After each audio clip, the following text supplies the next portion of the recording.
With the BBC News at 10 o'clock, this is Stephen Davis. The British Retail Consortium says a government plan for supermarkets to cap the prices of some basic food items will not make a jot of difference because of other factors, including the soaring cost of energy, transport and labour. Ministers say that the plan is in its early stages, but would be voluntary.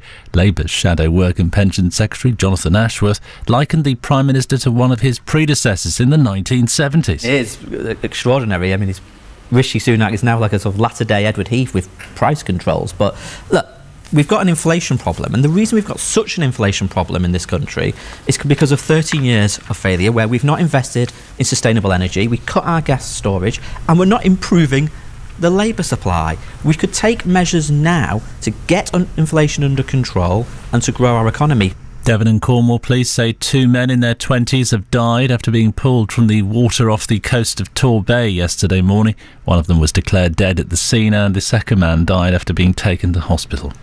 The Health Secretary Steve Barclay has acknowledged that some of the facilities included in the government's commitment to provide 40 new hospitals will be refurbished sites rather than built from scratch. He was questioned on the BBC's Sunday with Laura Koonsberg programme about what the repeated Conservative Party pledge that all 40 would be brand new. Some of the schemes include, for example, a hospital being gutted and fully refurbished. If I look at Charing Cross, for example, that's exactly what we'll be doing, and we'll be starting work to decant some of the facilities and then refurbish. So there's a range of things. Yes, but we're sticking with those schemes, but we're accelerating those schemes, which include 5 brand new hospitals. A former regular contributor to ITV's This Morning says that there was a toxic culture on the show that went beyond Philip Schofield. Dr. Ranj Singh appeared on the show for 10 years but says he was managed out after reporting his concerns. In response, ITV says it appointed an external independent advisor to carry out a review but found no evidence of bullying or discrimination. Civil servants working at the DVLA are to go on strike next month. They'll walk out for 15 days from the 11th of June. Members of the Public and Commercial Services Union say they are seeking a fair pay rise. Football and Leicester have been relegated from the Premier League 7 years after being crowned champions. They beat West Ham 2-1, but drop into the Championship with Leeds and Southampton after Everton won 1-0 against Bournemouth. Dean Smith is Leicester's manager. I thought we played well today and deserved the win as well. You know, for 65 minutes, I thought we were really good today and as good as we've played for a while. So pleased with that aspect that we did our job, but, you know, ultimately, you know, devastated for everybody at the club that, you know, we couldn't get over the line. And that's the BBC News. It's 3 minutes past 10. How do we are here? You are there with Allan Beswick. Football managers are weird, aren't they? You said we played really well today for 65 minutes. Well, there's your first problem. Even I know the game's 90 minutes long, and this is a whole season. They got dropped not because they played badly for a quarter of an hour at the end of a game, but they've been crap all year. But what do I know? Good evening. How are you? BBC Radio Manchester. There you are. Basic comments on football. Not really. It was just arithmetic. I know. Good evening. How are you? I'm Allan Beswick. This is the Allan Beswick Late Night Phone-In, and you are welcome to join us as the night descends. It still isn't dark. It's weird, isn't it? We've got about another month of this, and then it starts going the other way, which is not as bad as it makes out, really. Anyway, there you are. So, how are you? Are you well? Are you having a good time on this bank holiday weekend? The last one for quite some time now. We have to go on right the way through, don't we, until August. How will we manage? Well, we'll have to wait and see.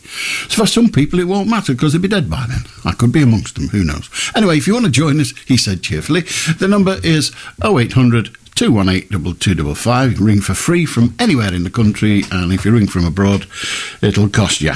We ring you back anyway, so yeah. And the team tonight involved in that whole process are Jane, who's producing, Ollie, who's taking the calls, and Jason is doing the buttons, and then there's me, Beswick, talking the crap in the dark. So that's it. 0800 218 2255. We're here till 1 o'clock. don't all rush at once. According to the Mail today, a Tory MP rang the party manager. I know, they do. They have managers, these parties. You wouldn't think it, would you, when you'd the way they behave? But anyway, a Tory MP rang the party manager begging to be extracted from a London brothel, fearing he was the victim of a Russian or Chinese honey trap. No, he wasn't a victim of an honey trap. He was just a sleazeball MP getting his oats for cash. I'm going to get a couple of bags of orange powder. Are you with me? And we're going to start chucking it in the gardens of the Just Stop Oil protesters as part of my campaign to just stop cretins. Wes Streeting, the Shadow Health Secretary, says that the reason immigration is so high is that this country is obsessed with the idea of cheap labour. He might be right. We've not yet abandoned the feudal system where the worker has all the cash and has none of the cash and is the property of his or her boss. And listen to this for a statistic. How many soldiers do you think there are? And by that I mean the ones that wear uniforms and occasionally come in contact with a gun. How many soldiers do you think there are in our army? Well, just imagine, I don't know if you've seen it on the telly. You may have even been to the ground. I've been once, and it did seem quite awesome. Manchester United's football ground holds a certain number of people. Well, if you got the whole of the army into Manchester United's football ground, Old Trafford, and they all sat down, there would be 7,000 empty seats. 7,000 empty seats. Admittedly, the largest club football ground in the country, but we couldn't fill it with our soldiers. The first one that we could fill without any vacant seats and nobody left over would be Dundee United. Dundee United. That's great. So if anybody invades and the army decides we best have a meeting ready for the invasion, don't bother booking Old Trafford. You'll be wasting your money on 7,000 seats that are just 74,000 soldiers. No, they're not. There's 67,000 soldiers, and Manchester United holds 74,000. So there's where the numbers come from anyway. But it's utterly disturbing, isn't it? That we could get the whole of the army together and we couldn't fill a football ground. God save us all. Because clearly we haven't got the army to do it. Rishi Sunak has been busy. Well, he's a Prime Minister. He's meant to, at least do an 8-hour day. He's appointed Arif Ahmed as the free speech czar. I was hoping for the job, given what I do for a living. I could be the free speech czar, but no. I'll just have to let somebody else do it. But if you want to join us and take part in free speech, we've got 0800 218 2255 for you to do so. But I just hope that Arif Ahmed gets on with it. We really need that the free speech czar gets on with the work, because what we need is a fast... Tracy Chapman, fabulous voice. The song, the sentiments of it all, over my head, but cracking voice nonetheless. In the end, the words don't have to mean anything. I'm sure they do. I've never really paid much heed to them. I'm sure they do. But they don't have to, do they? They can just be, as long as it sounds melodious and enjoyable. Yeah, mellifluous isn't quite the word. Anyway, there you are. A cracker. Tracy Chapman. 0800 218 2255. You want to join us? We're here till 1. How do Keith? Well, Alan, do you ever watch Bargain Hunt? On television? You'd have to be on the telly for me to watch it, but very, very rarely do I see any of it. Oh, I see. So I'm not a regular viewer. Pardon? I see, yeah. No, it was just a query. I just wondered how these so-called experts keep their jobs. I mean, they seem to have no idea about the cost of the items shown, and the contestants seem to have a better knowledge than them sometimes, Yeah, well, sometimes they will have it. I don't know. How do they keep their jobs? Well, somebody's got to do it. and they're the people that are doing it. So that's how they keep their job. But these things, don't they auction the stuff at the end? Yeah, that's right. Yeah. And it depends. An auction's random, isn't it? Yeah. But I'm not going to mention any names, but you get things like these experts will say, now there's a thing that might fetch a bobby too, you know, and it can be a wheelbarrow with no wheeling. Well, yes, but, like that, you know. but if it is that, then they're not buying it for the wheelbarrow. They're buying it for some other reason. There's something about it. For a single barrow. Well, if for example it was the first wheelbarrow ever made, yes, then it might be worth £5 million. If it were the first, or if it was Paul McCartney's wheelbarrow, it might be. So you know, it's all weird. But I do know there's an old joke that if you put one chair and two, what would we call them, of the people you describe, experts. So you got one chair and two experts on a desert island.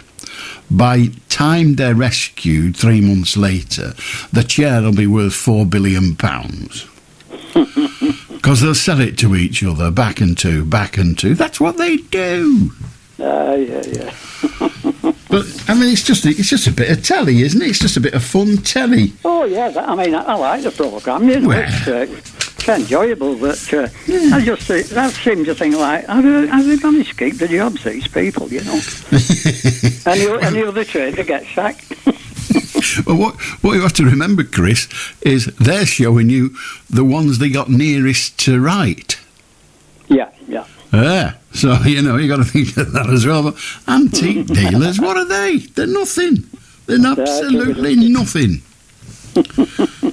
You go into some of these antique shops, and I've been in them, and you look and you think, that is crap. The other one that you see, and I've seen this occasionally, is when they have two of them going round in a car, an old car usually, a Triumph Herald or something like that, and they go in and they say, how much is that over there? How much are you asking for that? And he says, £100. He says, I'll give you 20. He says, no, 80. No, maybe let a push, 25. I've got a loose fat, 25. No, I need 60. And the next thing you know, it's gone for 30.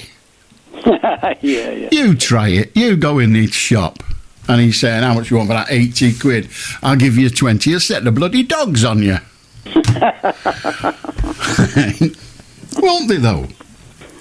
True enough. Gangsters, shysters and no-nouts. Making a crust. Good on them. Good on you, Keith. Bargain hunt, indeed. And that's what they're after. Everybody loves a bargain. It is a strange programme, the bits I've seen. But the other one is the Antique Roadshow. I mean, that used to be interesting, but it takes a while of watching it to realise, I nearly said what a fiddle it's in. And I think that's because I think it's a fiddle. But it is. You think, well, that was nice of you to bring that chair down here that's worth £6,000 so we can look at it in a tent, hardly protected from the rain. And you think, no, they didn't. You phoned them up 2 years ago and made arrangements. You sent a van out to get it, and they wrapped it in cotton wool, and they brought it in, they put it in the tent, and then they got the old cook. Hey, Harry, it's time to do the chair. OK, I'm coming over, I'll put my chair hat on. And he comes over and he's read a bloody book about it. What do I know? How do, Chris? You're right, Al. I'm very well, thank you. You know what was Streeton said about immigrants and our obsession with cheap labour? Yes. You're not in favour of that, are you? What, cheap labour? Yeah, using people from other countries as cheap labour. I'm not in favour of cheap labour, period. I think a person should be paid their worth for the job. The difficulty is always who decides the worth. Yeah, well, the workers should decide the worth. Well... Do you agree with that or not? it's impossible for the worker on their own to decide the worth because they're not doing the paying. I mean, if I said to the BBC, I think I'm worth £6 million a year for this job, they'd say, well, we don't think you are. They wouldn't say, oh, well, if that's the case, here's the money. So it's got to be, if you like it. Go on.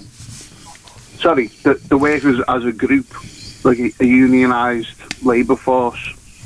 Well, even then, it still has to be a negotiation between the person paying and the people receiving. It can't be any other way. You can't have one side make the decision. Well, could you not have the workers, the people who make the wealth, be in control of the means of making that?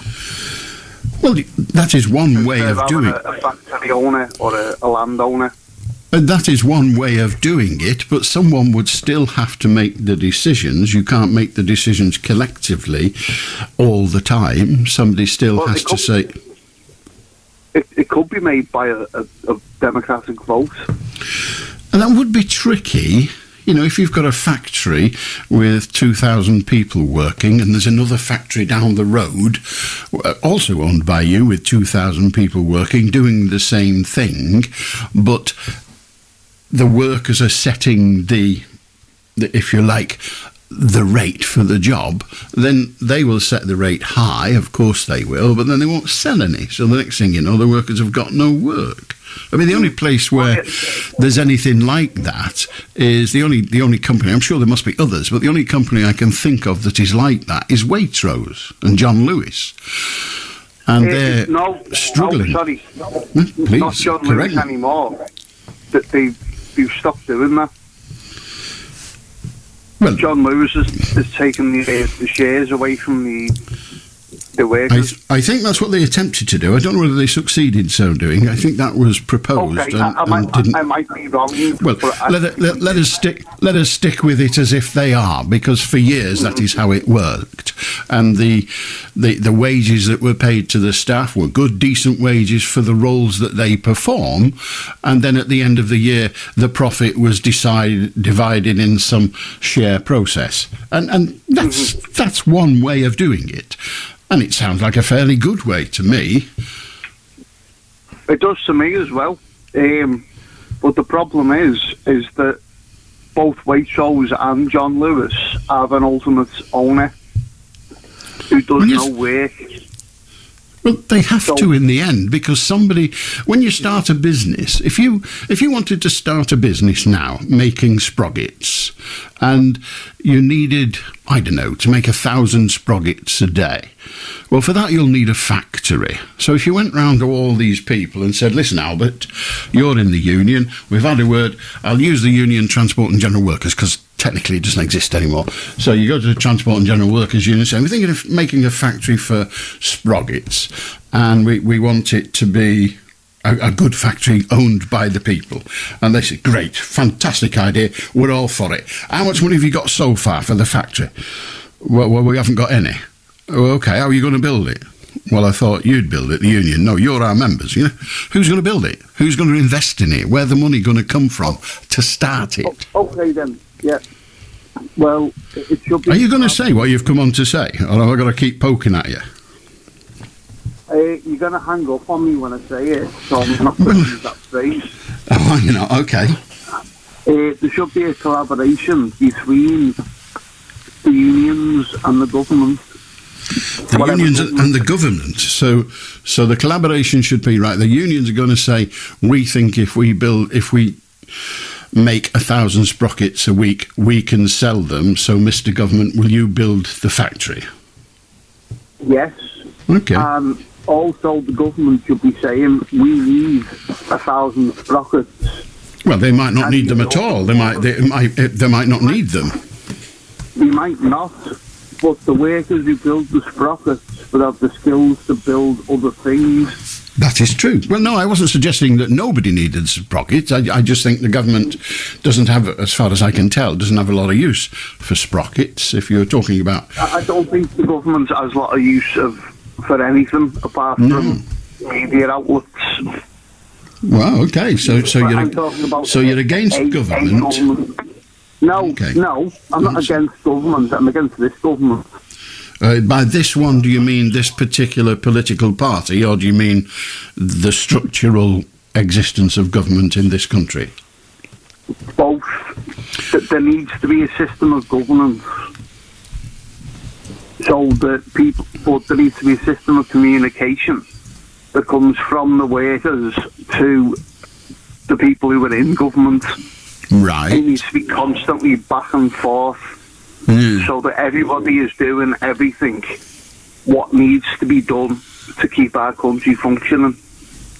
Right. Well, your system may be much more better than the system we've had for the past centuries.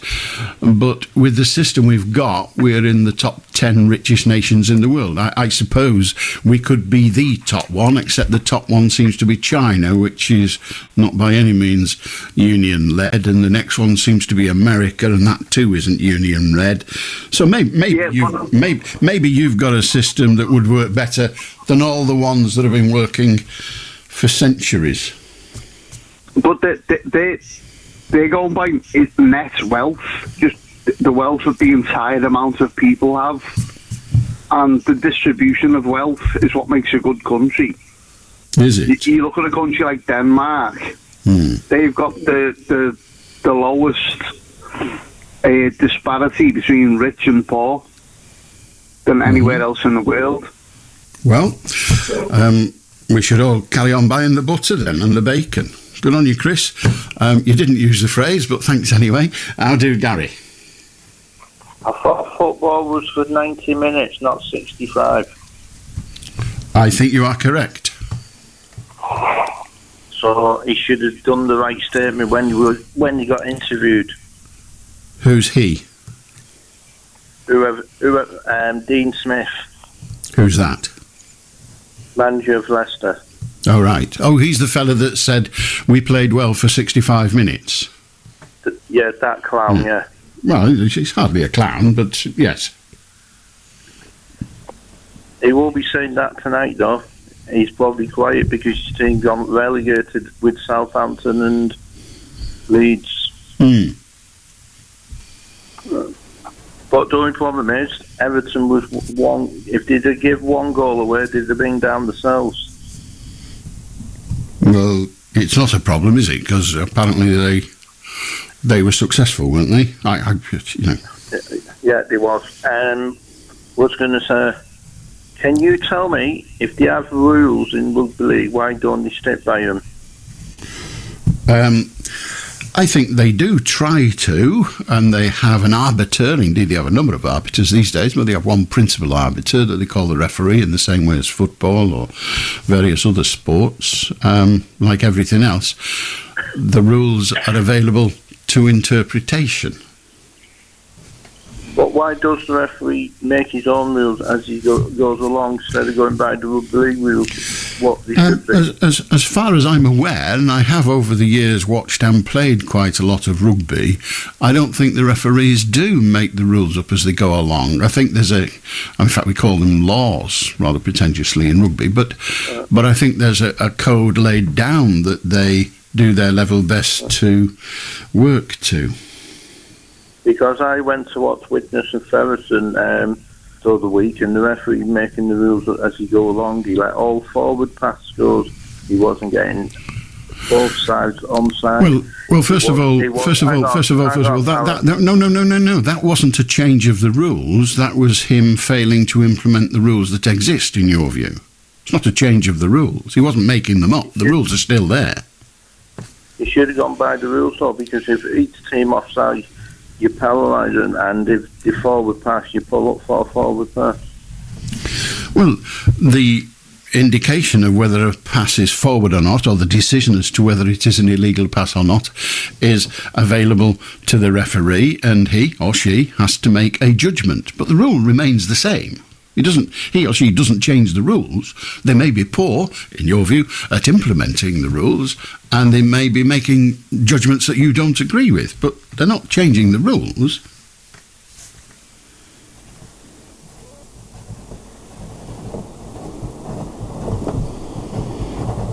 That seems to have flummoxed you. How do Anne? Hello, Alan. It's a pleasure to speak to you, love, because you're such a lovely gentleman. Absolutely lovely. Can I say something to you, dear? Please do. The show is brilliant. You do a lovely show, and everybody that does this show, Radio Lancashire is a brilliant show. Absolutely brilliant. I love listening to you all the time. And from weeks ago, when you couldn't get on the show, and you had to, you know what I mean? I was wondering where you were. I'm not aware of some weeks ago. Oh, there was a technical matter, wasn't there, some weeks ago? Yes, it was very strange. Technical fault, so you couldn't get on the show. I said, where did he go? Where's he gone? Yeah, it went wonky. You've tempted fate now, mentioning that. He'll probably go again. I hope not, Alan. So do I, but there you are.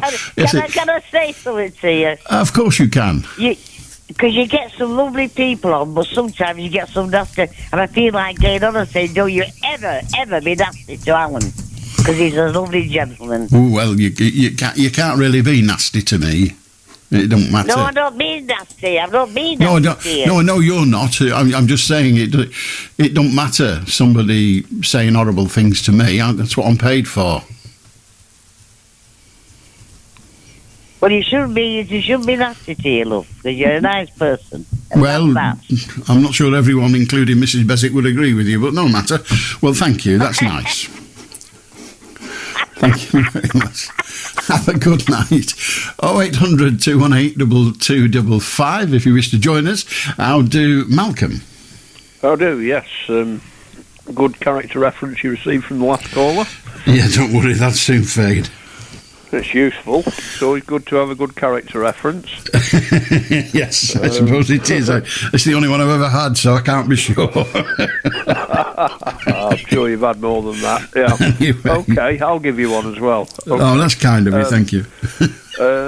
Yeah, I said I'd say a bit about this Turkish Turkey election, because now it's pronounced. The new name is Turkey, isn't it? Well, I've no idea. It is apparently Turkey. They've decided to name themselves. That doesn't mean we've got to have Turkey for Christmas, does it? Oh no, that's that's all right. American bird. That is, yeah. It is indeed the American bird. Yeah. I mean, it strikes me that the outcome is more to the benefit of Russia than it is to the benefit of the United States, in the sense that this Erdogan is more sympathetic to Russia than possibly the opposition candidate would have been. That's my sense. I mean, I might be wrong. Yeah, it's hard to know, isn't it? Because the guy that's won has been doing the job for yonks. Yeah. Apparently in 2014, I'm told by a relative of mine who is a Turk by marriage, that in 2014 there was a coup, an attempted coup against Mr. Erdogan. Yeah. And within 1 hour, the Russians had condemned the coup, which was effectively an attempt to overthrow a democratically elected government. But the Americans held back for rather a long time, till it had been resolved. And there are suggestions that Mr. Putin may have tipped Mr. Erdogan off about the coup, thereby enabling him to save his life. So, you tend to have a bit of gratitude, at least partly, to those who save your life. That's the rumour I've heard, and certainly it was confirmed by a relative by marriage that within 1 hour of that coup happening, the Russians had condemned it openly, putting it into their media. When I say happening, I mean the attempted coup. So, oh dear, have I pressed the wrong button there? No, I don't think so. You're still here. All right. Okay. So, I think that when you look objective, I try to get a bit of analysis on Ukraine, and what you tend to find is that quite a few of the countries that border Ukraine and Russia are not particularly friendly towards the regime in Ukraine. I mean, Belarus doesn't like them, obviously. They've just accepted sadly, nuclear weapons onto their territory, which they wouldn't have wanted to do apart from this difficult situation. The Iranians don't like him. They're supplying drones to Russia. The Turks don't like him. They've just voted in Erdogan. Basically, with the exception of Poland, all the countries around the regime don't actually like the regime. That's my analysis. And it seems odd that people who live far away, such as Biden, who supported the opposition candidate, should feel that he knows what the answers are to those problems within Ukraine, and indeed add to them, in my view. Whereas the countries that live closest to Ukraine, with the exception of Poland, are not particularly sympathetic to Ukraine. But the USA and indeed the countries you just listed and implied listing, they are making their judgments not on what they want for Ukraine, but what they want for themselves. That's how countries work. All their decisions are selfish decisions. And that is the same for the United States, for the United Kingdom, for all of the countries who are taking sides, and even the countries who are abjectly not taking sides, are only making decisions on what is best for us. If the United Kingdom and the United States together decided that actually Russia controlling Ukraine would be a good thing for us, then I'm afraid Ukraine would have surrendered 2 years ago. All countries do what they think is best for them. Well, to some extent, yeah, but the problem is that, in my view, this country isn't doing what's best for them, because what would be best for us would be to continue to have a good relationship with Russia, because then we'd be richer. Well, that is your view, and there's nothing wrong with holding that view. I don't know whether it's right or wrong, but somebody has to make the decisions, and that somebody is the government, and they have made their decision, they think, possibly with persuasion from the United States, who knows, but they've decided that we, a nation, should support Ukraine against Russia rather than the converse. And it may have been a 51%, 49% vote, who knows? But they use different measurements than you do.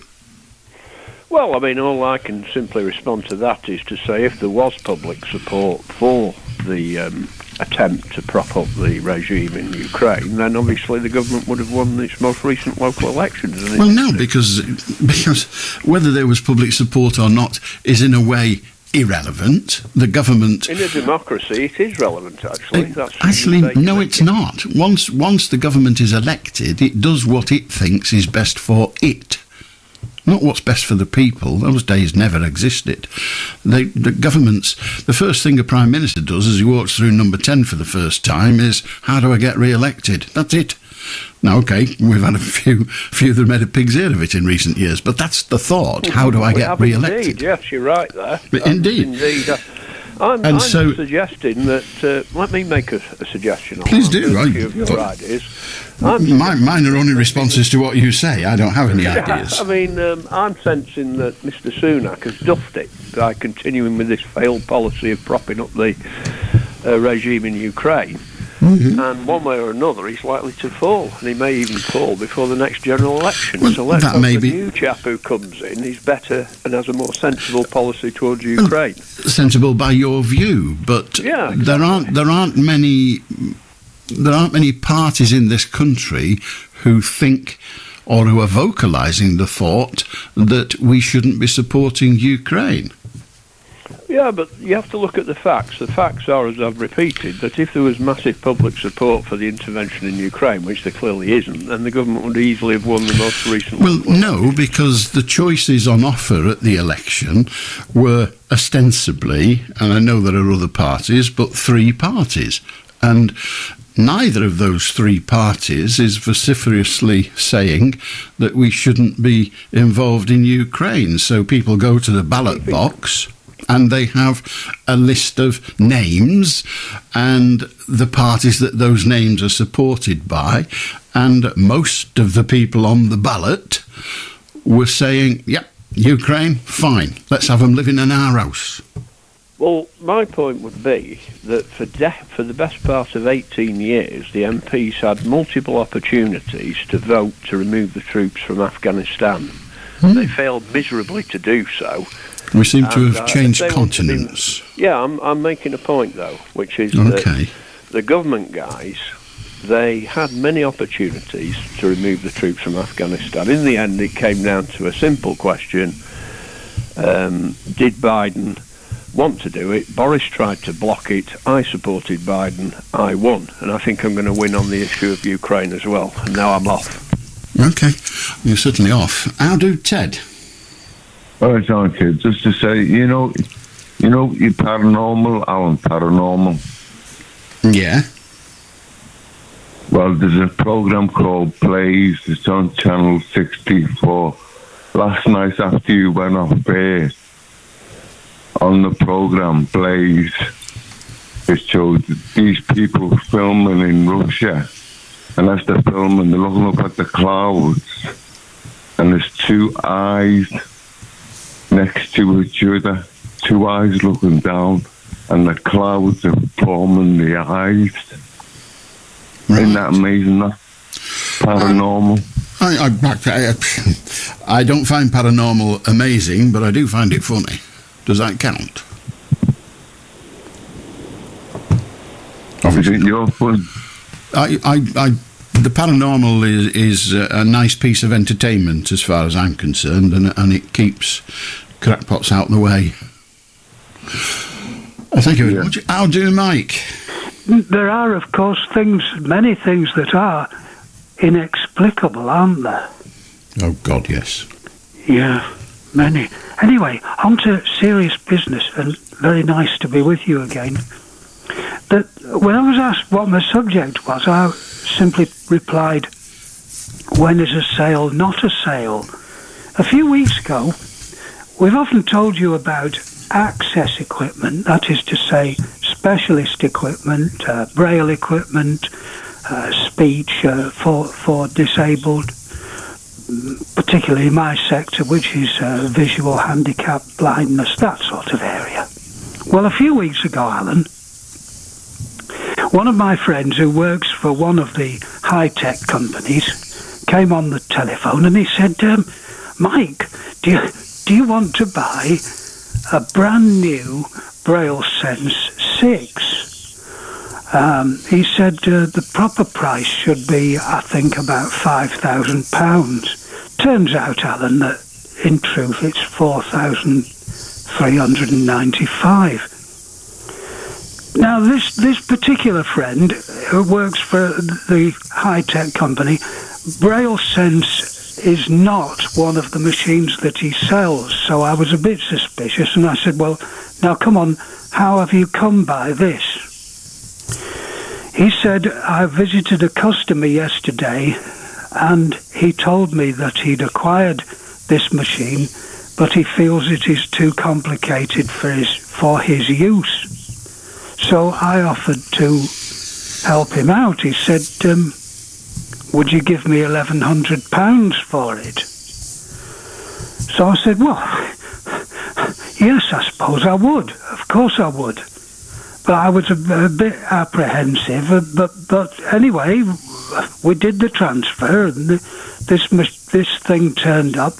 And it was indeed utterly brand new.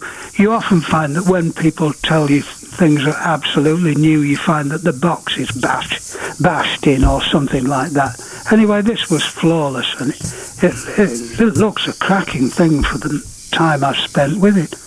Anyway, I had cause to ring this particular colleague, friend again, and I said, indeed, you are correct. It was brand new. He said, oh, I'm glad you appreciate that, but he said the customer wants it back.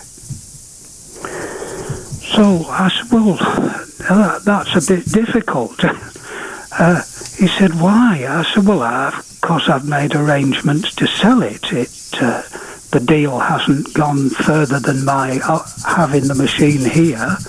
But that's it. That's how it stands at the moment. I've made an arrangement to sell it, and no doubt the deal will go ahead. So he said, well, I'm in a spot of bother because this isn't a machine that we sell, and this man's daughter keeps ringing me up at work about it. So what I want to ask you is, what do you think I have any obligation to give back his machine? In essence, no, with one fly to throw into the ointment. Yes. And that is, you've bought it in good faith, and as far as you're concerned, the contract is now completed. Indeed. The only way I can see that it could be reclaimed is if the person who originally owned it claims it to be stolen. Now, then it gets complicated, because if it's stolen from that person, so I own it, here I am, the owner of the box, and I see the box has gone missing and it's been stolen, and then Billy Stripe Pullover, who got it, sees your mate and says, you want to buy this? It's worth £1,000, give us 500, it's yours. Your mate sees you and says, got this for 500, it's worth £1,000, give us 6, it's yours. And then me back as the owner tell the coppers, and the coppers somehow manage to trace it. Wouldn't that be a miracle? The coppers trace it and find out that Mike's now got it, and they can say, well, that is stolen property. So the person who passed ownership, title as it's called, to you, had not the right to do so because they didn't have the title. You see it happening most in motor cars because they have numbers, and you won't believe this story. I didn't when I was told it, but then the parent of the person that told it me confirmed it, and he was a vicar. What that counts for, I'm not sure, but I believed him. And they were driving along in their Morris 1000 Traveller, and they saw the identical car in front of them that was a surprise to them. And then they saw that it had the same registration number as theirs. Oh, dear. Exactly. So they called the cops, quite rightly. And the cops came along, and eventually it was agreed that theirs was the stolen one. Oh, and they lost it. And it went away, and they got no compensation or anything. They just lost the money. But the story given to me by my friend, I find it a little bit hard to take this. He said this gentleman had bought the machine, and it was bought on the basis that he had a 30-day give back, or you could return it in 30 days if it wasn't right. Well, it had gone past the time when he tried to claim that the machine was too complicated for his use. Mm-hmm. And they wouldn't, of course, the company who sell the machine officially wouldn't give the money back. They don't need to. They have a deal. If it's faulty, we'll replace it. If it's faulty very early on, we'll give you your money back. But you've got 30 days to find out whether you like it or not. You've decided you do. It's yours, mate. They don't have to give him his money back. Why should they? Well, I agree with you, but that is the story. I mean, as I say, you've bought it in good faith, and it would be a very, very cruel and a very cruel situation if it turned out to be stolen, either by the person who originally started the tale by saying, I've got this, but I don't like it, so give us some money for it, you can have it, and then your mate sells it to you. It would be very, very unfortunate indeed, but as far as you're concerned, contract's over. Tell me, Alan, people in that long chain of stuff. Mm-hmm. In other words, the quicker I can get without it now on the prima facie, on the face of it, the better, because presumably there's no comeback on me once it's left me. Well, that gets tricky. If your reason for selling it is because you think it might be knockoff, then you would be committing a crime. the tale you've told me so far doesn't... I merely introduced the concept of knock-off because of the absolute question you asked, and that was, can I get rid of it with impunity? And the answer's, to all intents and purposes, yes, but there is, and I described it as a fly in the ointment that may come up and bite you. Yes, I find that interesting. Now, if you decide now I'm going to sell it on because it might be dodgy, and it turns out to be dodgy, then you could be accused of selling stolen goods. Oh dear! If you did it, if you just got it and thought, well, I can make a profit on this, I'll take it off him, I'll turn a profit. I've turned a profit, job sorted. You're almost certainly not in any danger, even if it is stolen. Right. Because you can say, good faith purchase from a person I knew, a person who trades in these machines but not this type. I don't think I've done anything wrong. But, and this is where the rub comes, you could have done. But once your suspicion has, risen, and you say, oh my God, I'm selling this on, I think it's nicked, then you're in trouble. If it is nicked, it probably isn't. But I was just answering your absolute question. My worry, Alan, I will confide, is that I thought, short of conferring with my colleague who sold me the thing, I thought that the gentleman might have acquired the machine through the Department of Employment for work purposes and decided to sell it, because there's quite a bit of that goes on, I'm afraid. Well, if that is what the person has done, and if that is what you think has been done, then again, if he didn't have the right to sell it, then you're now giving me a theory where he's selling something he didn't have the right to sell, perhaps. Yeah. So I mean, I don't know. There is no hard answer I can give you. No, it strikes me that I've got to just weigh up the integrity of my friend. I mean, you could dream up a scenario where he says, "Oh, I sold it to MH for 1,100," and somebody says to him, "Blimey, mate, I would have given you 2,200 for that." Yeah, so I don't know. Well, the kind of in the event, if somebody says to you, "Here is something. It is brand new. It is unused.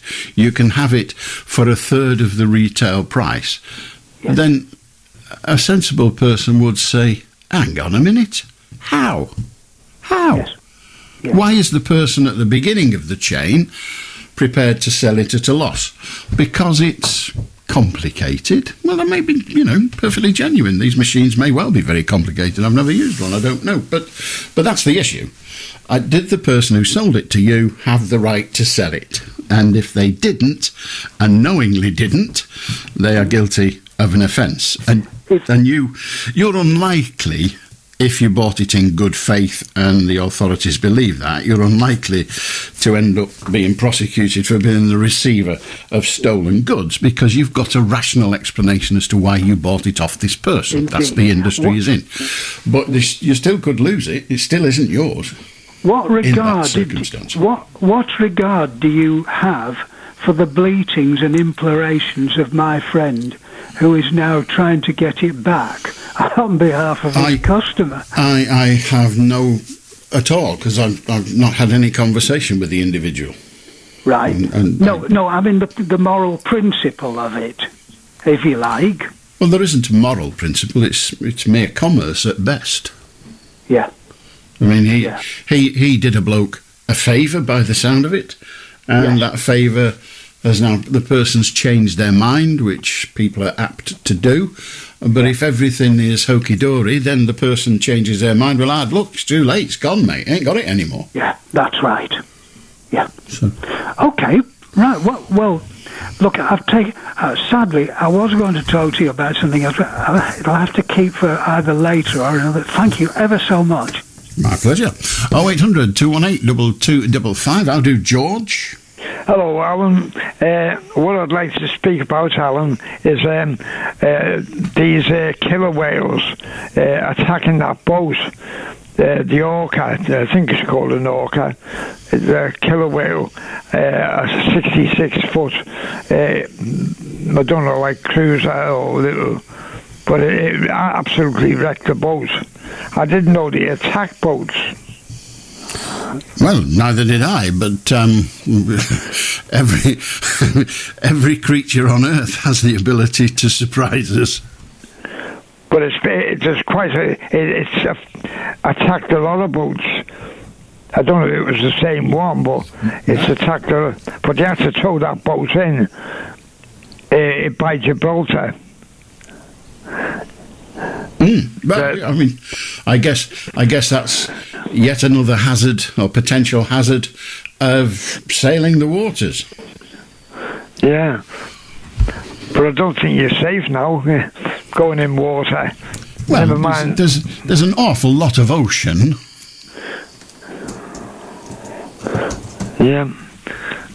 But that's about all, Alan. Oh, there's one little point, Alan, I'd like to talk about, if you don't mind. That lady who was on early on, Anne, I thought she was absolutely fantastic. Anne, a couple of a while ago, about 20 minutes ago, or half an hour ago. But I thought she was really nice the way she speaks to you. Okay, Alan. Yeah, that's fine, yeah. 0800 218 2255. There it is. Killer whale attacks sailing boat off the coast of Spain. But once again, I say, the number of sailing boats there are on the oceans, the statistics are that it'll not be you. But of course, if it is, 0800 218 2255. If you want to join us, feel free. How do Tracy? Yo, killer whale. Yo, I know. Yo, listen, get on this. Alan. Yo, I'm looking around me and I'm like, nobody wants me. Nobody go, Bobo. I thought I were all on my own. I went for a walk yesterday. I did the doorstep challenge. I got over the doorstep. I walked away. I come back. I saw disaster. I thought, look like a freaking scrapyard.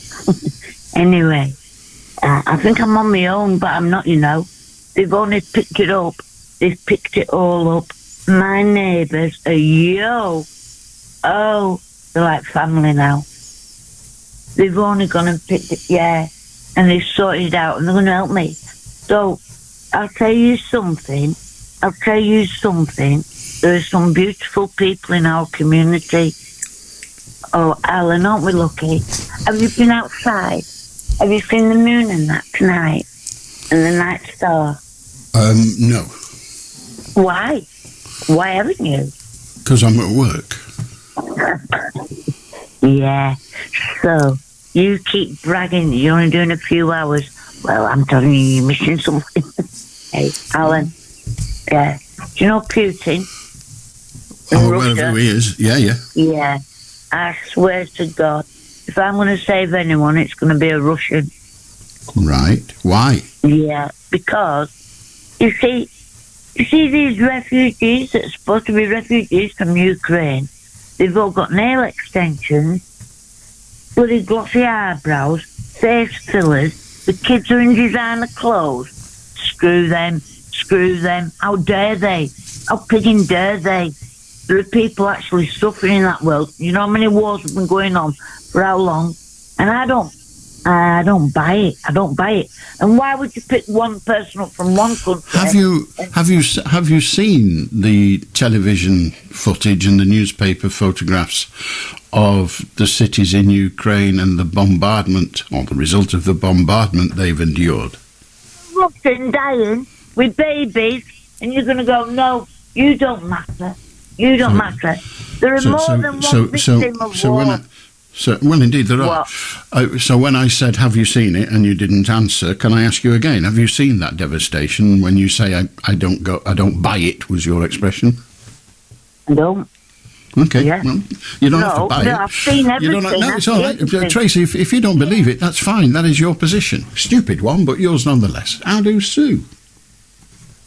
Hi, Alan. Hiya. Hi. Right, first of all, before I say anything else, 2 months ago I was very rude to you.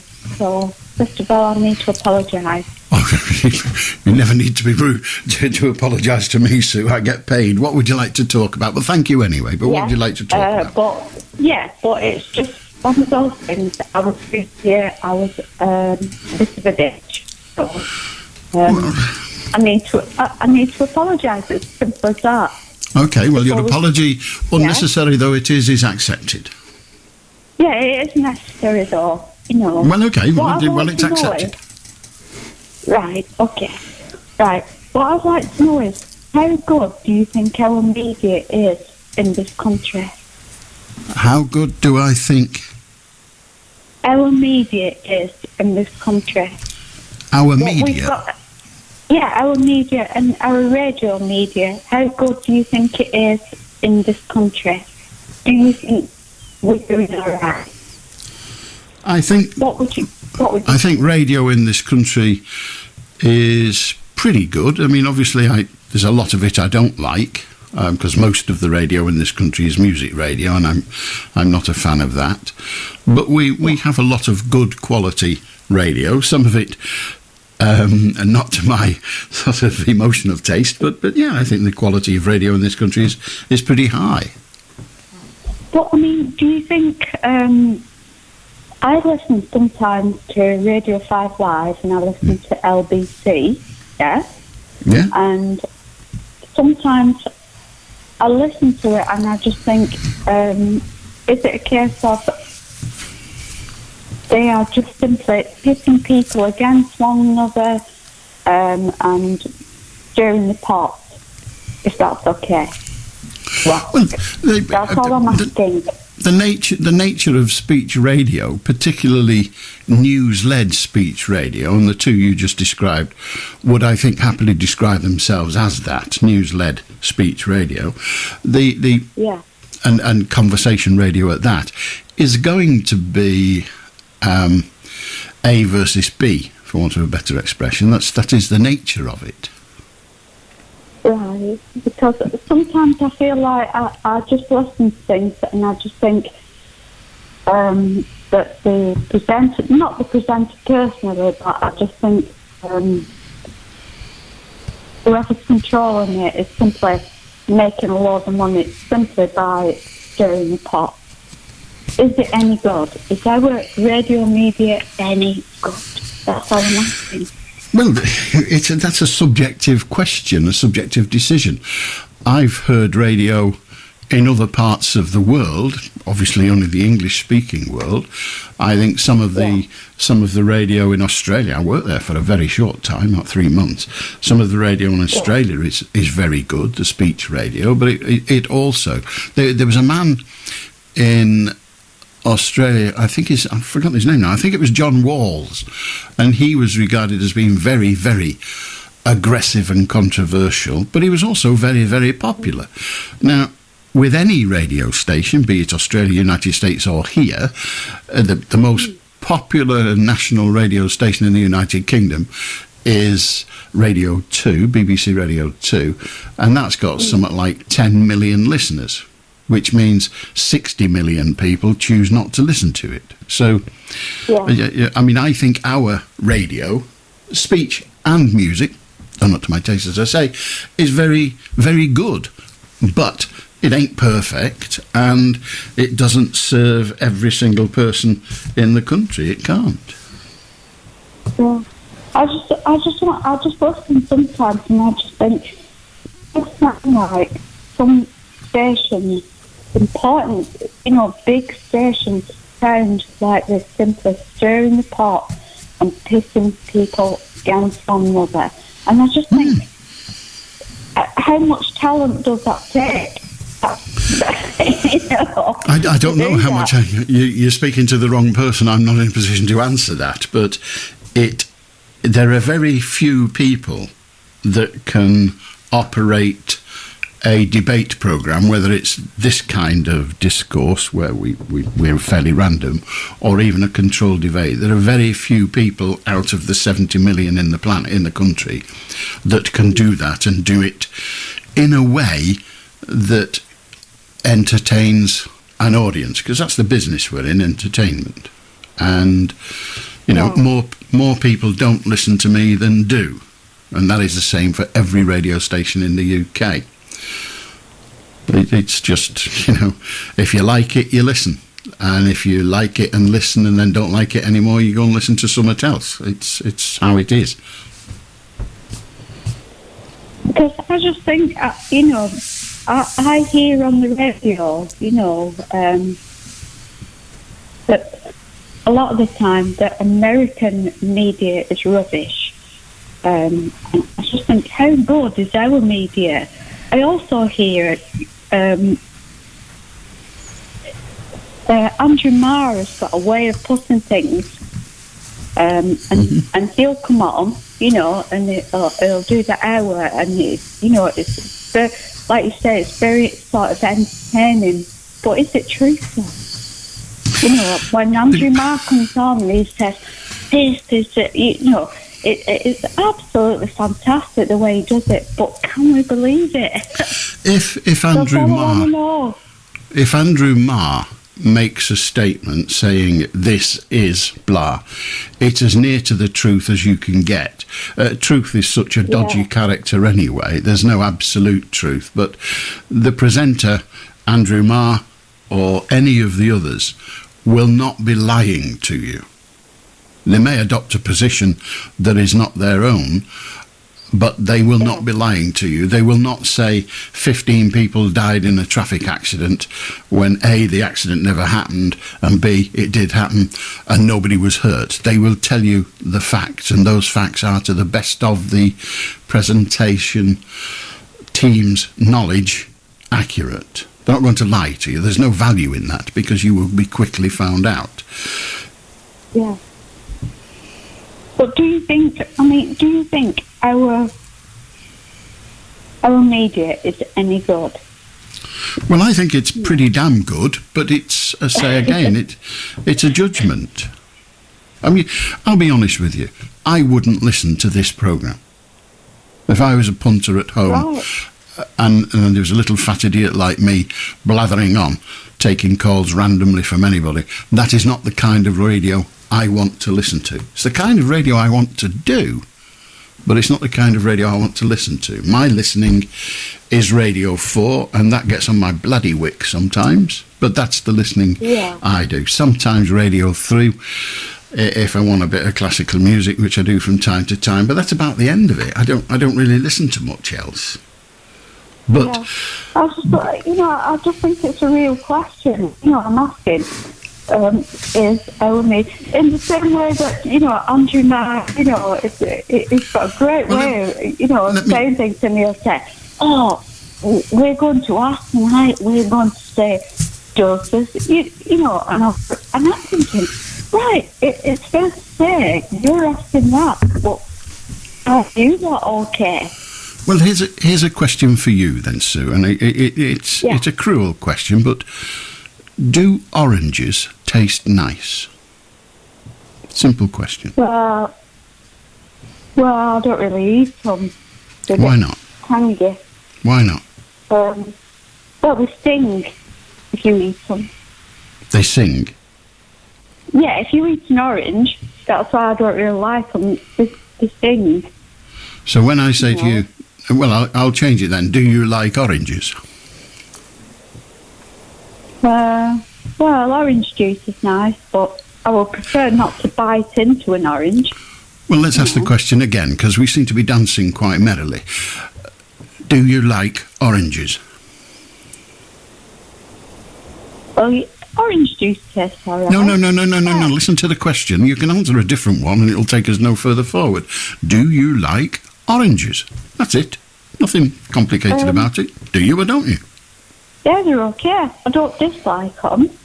You don't dislike them, but do you think they're okay? Now, imagine something that isn't an orange, but is much more complicated and there are about 200 versions of it. So when you say, is the radio in this country any good, just imagine how difficult that question is to answer for anybody when you can't even tell me straight whether you like an orange or not. Yeah. Well, right. Now I know what you're getting at. Yeah. Right. So the question you ask is impossible for any one person to answer, because is it any good? Well, if you mean the media, nobody listens to it all. You can't. Anyone that's listening to this right now is not listening to 65 other radio stations. They're only listening to this one. Yeah. So they can only they can only say at this moment what they think of this. And frankly, they're probably bored out their skulls. That's the nature of the business. No, I don't think that there would be. Well, that's why I'm sat here. Because if I asked some other radio stations how good is their media, they simply ignore it. You know. Well, that's their privilege, and I've no desire for them to answer the question any more than I would shirk away from it. But Sue, it's been fascinating. 0800 218 2255. Want to join us? You can. Pick up your phone and have your say. How do Ilean? Hello. I just want to talk. I don't trust you. Get off. 0800 218 2255. Want to join us? You can. Just pick up your phone and have your say. If you're wondering why, it's because she's got a mouth on her that I don't want on my radio programme.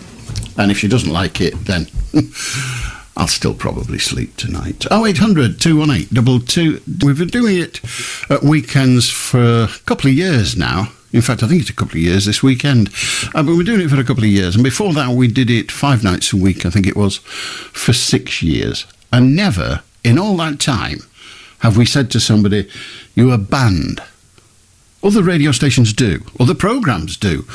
But we don't. However, that doesn't mean that I'm prepared to listen to people who I do not trust. And there have been about 3 of those in all that time, that 8 years.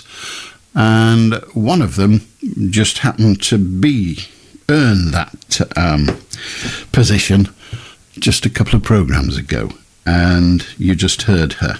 And, you know, if I can't trust a person, then I ain't going to waste my breath. 0800 218 2255. How did Trevor? Good evening, Alan. Good evening. Did you hear what happened to the plants in the maths teacher's garden, Alan? No. They grew square roots. I don't know if you saw the story, but that was the winning entry in a competition by a comic for 10-year-olds. So I thought I'd share it with you. Good for the 10-year-olds, I think. Indeed, it's jolly good to know your reading material. Oh, yes, it's good to see that you're still challenging yourself. All the time, Alan, yeah, obviously. Right, I have got one cryptic crossword clue for you. Okay. Disparage when weakened by illness. 2 words, 3 and 4.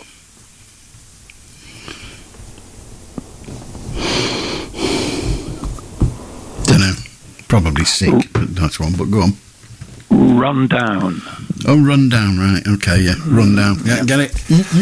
Very good. Said with complete conviction. Last night somebody suggested you could take up a role as ambassador for Crown Green Bowling. They did, yes. Yes.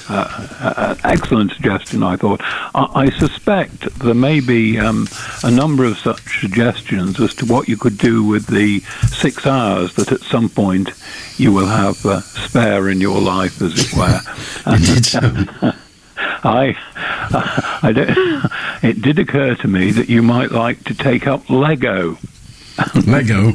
I think Lego. That's unlikely, yes. But the reason I suggest it was, apparently a gentleman has spent a number of years constructing a 100 square foot Lego model of the Lake District, would you believe, with hundreds of thousands of Lego bricks. And it's going on display in Windermere in the summer. And it just occurred to me that you could use your time by doing a similar thing for the Snowdonia National Park. Just a thought. I suppose I could. But I don't think I'm going to somehow. Lego's a bit tedious. And it's strange that when I was a kid and we first met Lego, as it were, they used to sell you packs of, well, they call them bricks, don't they, but pieces. Yeah. So you got this many long ones, and then you got a rectangular plate on which to start your building. But now they don't seem to do that. Now they sell you the requisite plastic bricks to make a specific thing. Yes. A person I know, his partner bought him a Lego set, as we used to call them, possibly they still are, to build that spaceship with the big round disc and Captain Kirk and all of that. Oh, right, yeah. Star Trek stuff. That's the one, the Star Trek ship, the X, what was it called, the X something or other? Anyway. Probably, and it was about 300 quid. And it took him Not cheap, weeks. No, and it took him weeks, but then when you finished it, what do you do with it? I mean, when we had the little grey plate and we built an house, and then we had that strange roof, with the pimples on it, and you did that, and then you finished, and thought, right, well, that's it, I've done that now. You smashed it over and you did something else. But once you've built it, you're not going to break that up, are you? I've spent 65 bloody hours building that. Leave it there. And you find out, it's like people who make model aeroplanes, kids in model aeroplanes, and grown-ups. You go in their bedroom, you got a bloody duck. This thing's hanging from the ceiling in drawing pins. What? So I don't think that's not an hobby I'm going to take up. Fair enough. In fact, I think it'll let go. Very good. Incidentally, did you experiment with Meccano at all, which is kind of similar-ish thing with metal bits? Yes, when it was metal, it was fine, and you got the little nuts and bolts. Yes. And the girders, the little bars, and then you could make a crane, and they give you a little wheel and a turning angle, and you had to put string on it and all that. So I had to go with Meccano, but you build it. But unlike Lego, that you can just go and it's took apart. Taking apart a Meccano, the bits are tiny, so you've got to have the box. And who keeps the bloody box? Well, quite. But it was fun, and it was all green. I seem to remember. I think it was, I'm also posing the question, have you considered tearing up a book live on air?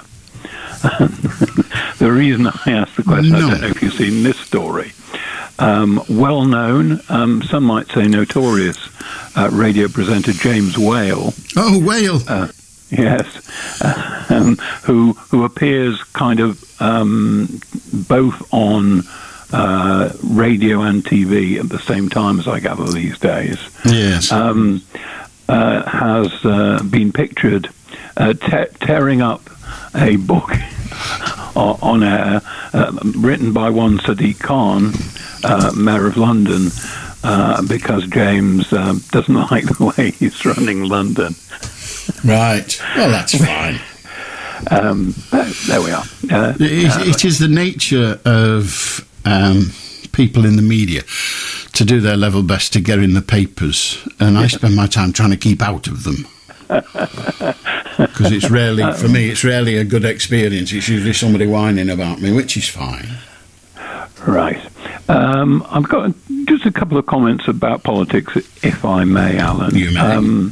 Former Prime Minister Boris Johnson is in the spotlight again after the diary entries, much to his and his supporters' irritation, were passed to the police for investigation. That's as far as it's gone.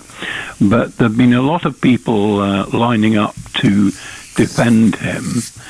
In particular, is it Guito Harry, who was his former press. It is, yeah. He was his press officer when he was a former BBC journo, but he was his press officer when Boris was the mayor of London. And he's come forward with two reasons why we should be more sympathetic to Boris. He said he's in purgatory because he's no longer Prime Minister. I would add, but he is kind of travelling the world, making huge sums from public speaking, as it were. But also he said he was so ill with COVID that doctors were close to giving him a tracheotomy. And various medical experts have thrown some doubt on that, is how I would put it, Alan, because given what's known about his medical condition and that he was never artificially ventilated, it's suggested by consultants and others that the likelihood of him being given a tracheotomy was close to nil. So, well, he wouldn't be given one for the fun of it, but if they were going to vent him, then he would need to be given one then. So, and it's easy. Yeah. It's easy for the doctors who aren't treating him to say, "Well, they're not doing that right."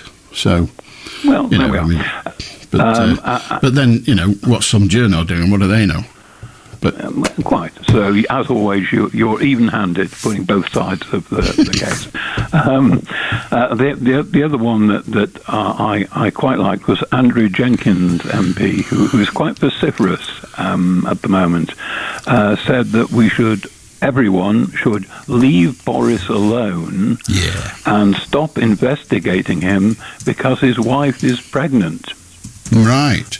Which is not an argument that I find very convincing, is how I would put that. Just my point of view.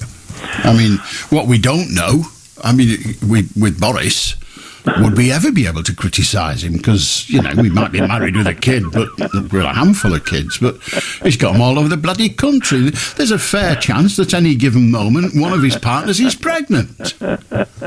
So he's got nothing to do what he likes. He can't touch me. My girlfriend's pregnant. Which one? I'm buggered if I know. Well, how many have you got? I'm not sure about that. So we'd never be able to lay a finger on him. Actually, it's not the finger that's doing the trouble. Oh dear. You could also go into stand-up when you got extra 6 hours on your hand, Yeah, I'm too lazy to stand up. Well, you could do it sitting down, I suppose. The final thing I was going to touch on was the famous 40 new hospitals. Oh, yes. Which I gather was a Boris pledge, although they seem to be saying it was never in our manifesto.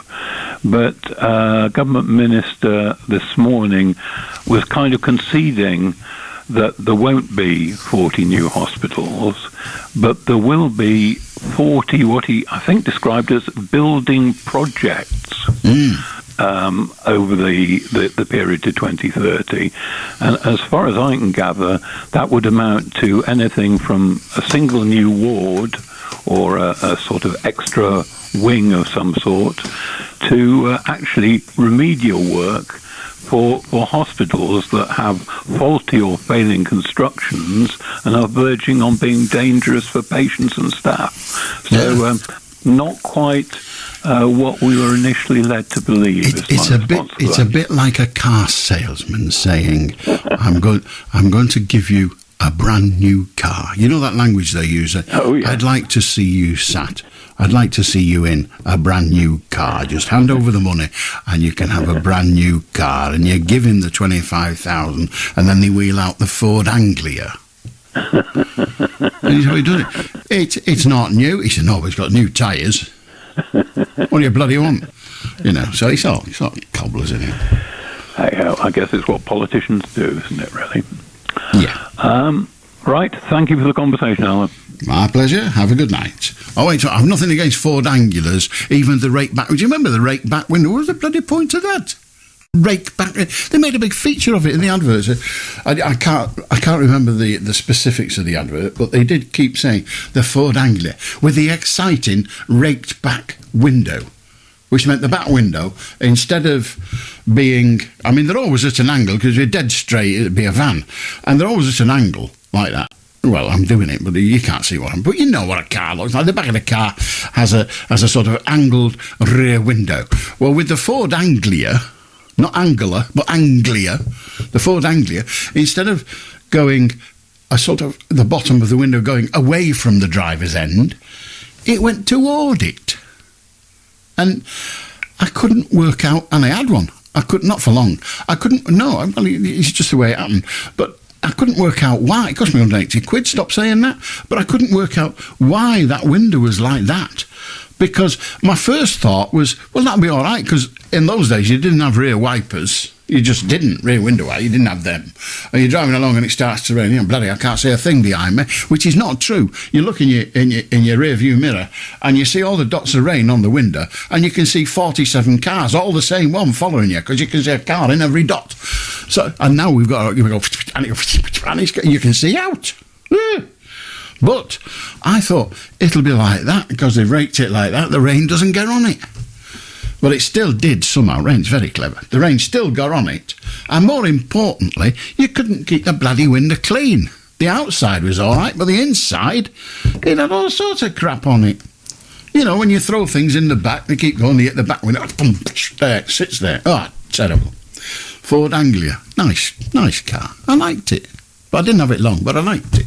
0800 218 2255. If you... Well, oh, go on.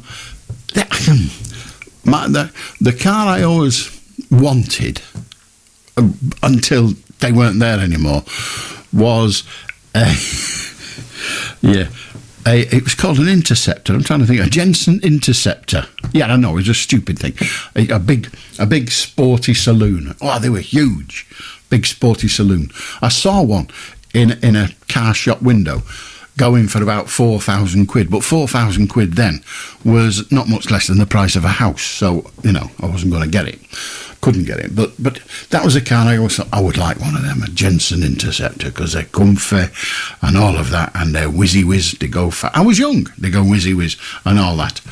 And for years, and then they sort of, you know, they became old hat, as it were. Things had overtaken them, and I don't mean on the motorway. You know, the technology in them and the like had all moved on, and so they were pretty naff by then. Yeah, but you do see people, don't you? You see people occasionally driving along. I saw one the other day driving along in, it wasn't a Ford Anglia, a Ford Poplar, or was it Popular? Ford Popular, which was it? I don't remember. It was the one that isn't the nurses, the midwives, on the Sunday night telly programme. It was the other one, Popular. But anyway, the Ford Pop, as everybody called it. And I thought, what are you doing in that, you clown?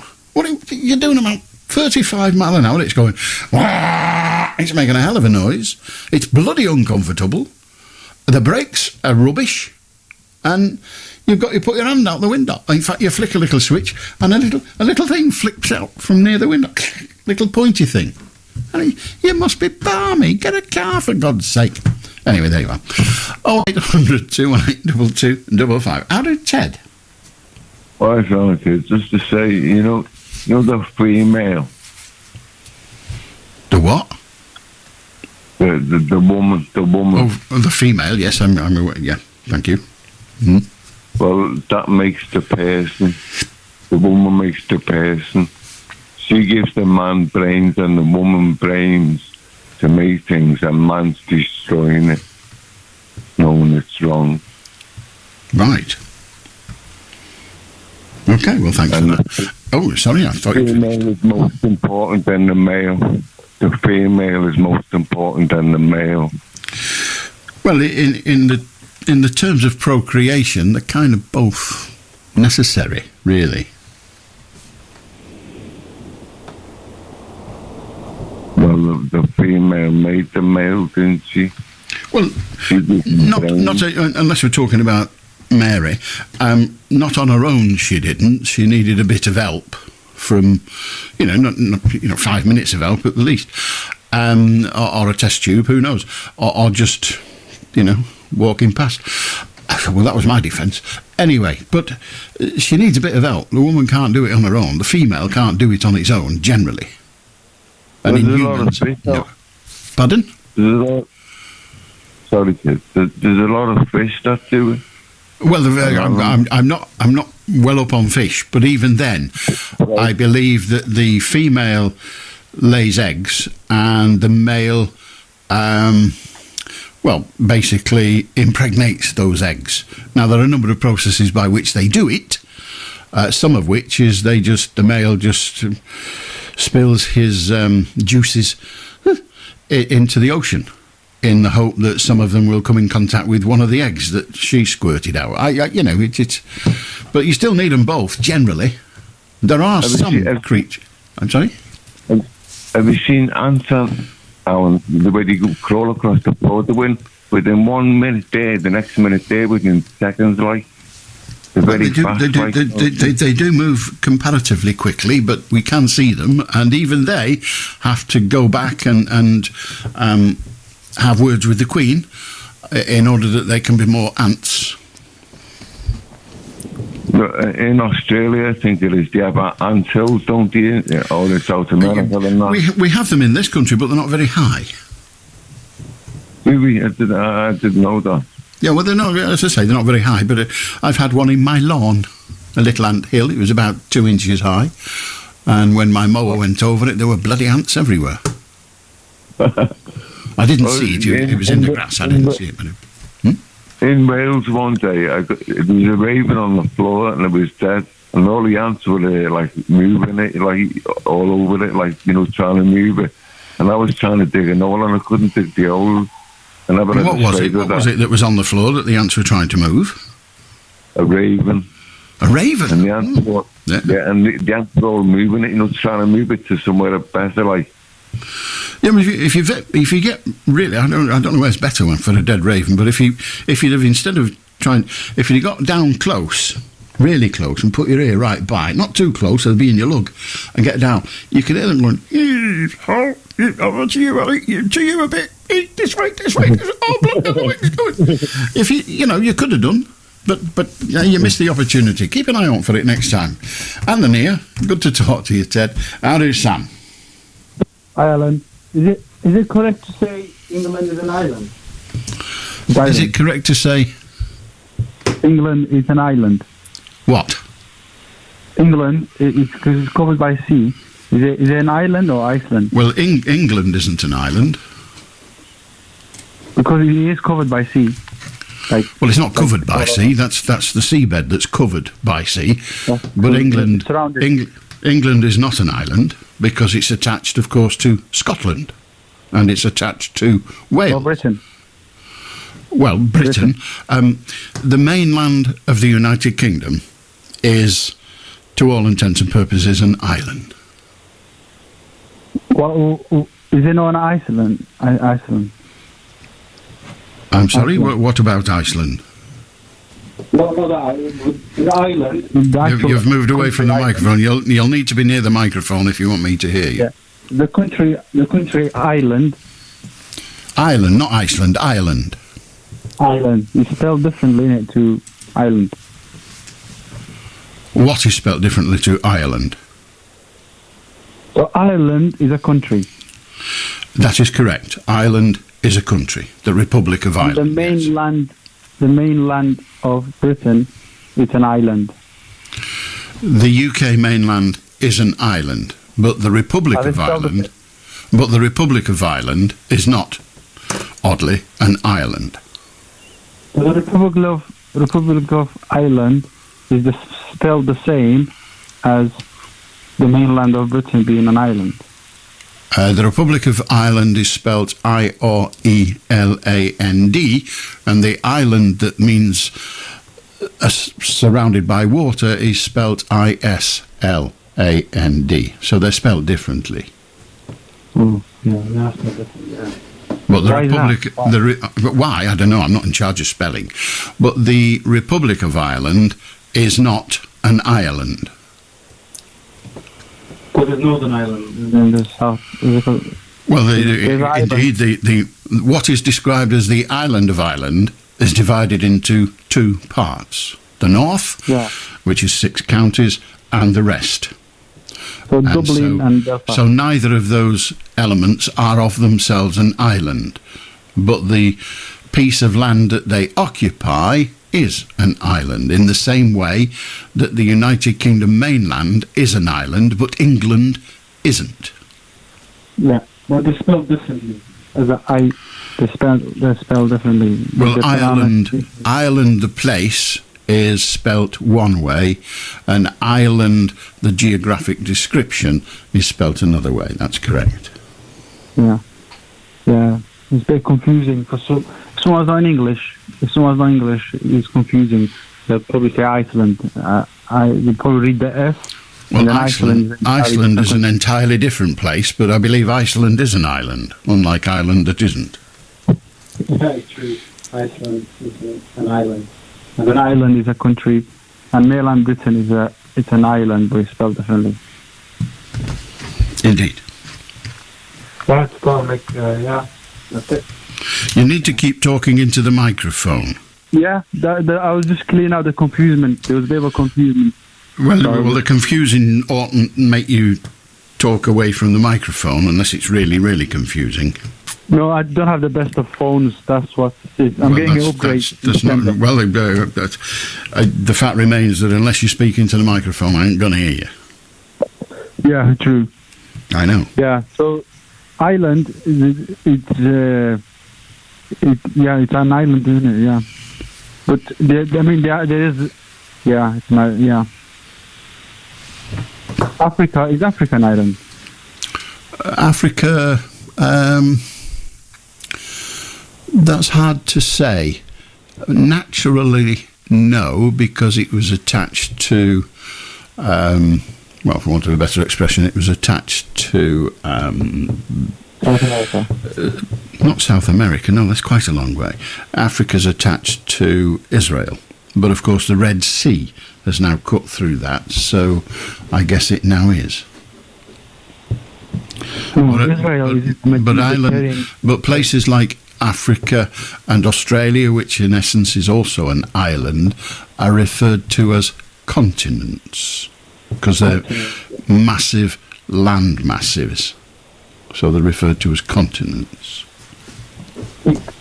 I think it's a continent island, Africa. I'm not too sure.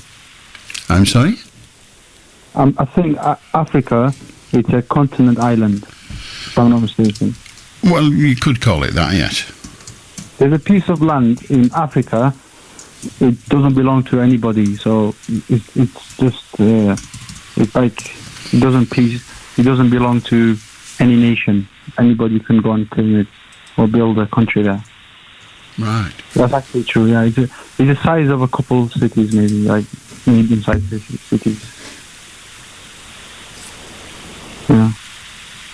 Well, I can neither challenge that nor anything else, really. Yeah, I mean, a few people did go there and they claim to be kings. Huh? Like kings, like their family kings and queens and stuff. But then, yeah, it's just for fun, just for fun, nothing. Then it is a bit remote. They were desert and it's not really. Well, I mean, you know, I'm not aware of a piece of land in Africa that is owned by nobody, unless you follow the old biblical idea that no man has the right to own mountains. Nobody should own land. Is a socialist thought. That's when the population of Earth wasn't anywhere near as much as now. But now, because population is so much, there's so many people claim land. I mean, in the biblical time, there was probably a few 100 million people in the entire Earth. That makes sense. Maybe 1 billion. I've not read them articles, but there was nowhere near as many people on Earth. So it was harder to. I mean, it was not possible to claim all the land in the world. Mm. Yeah, because like everyone would have had acres of land. That statement is yeah.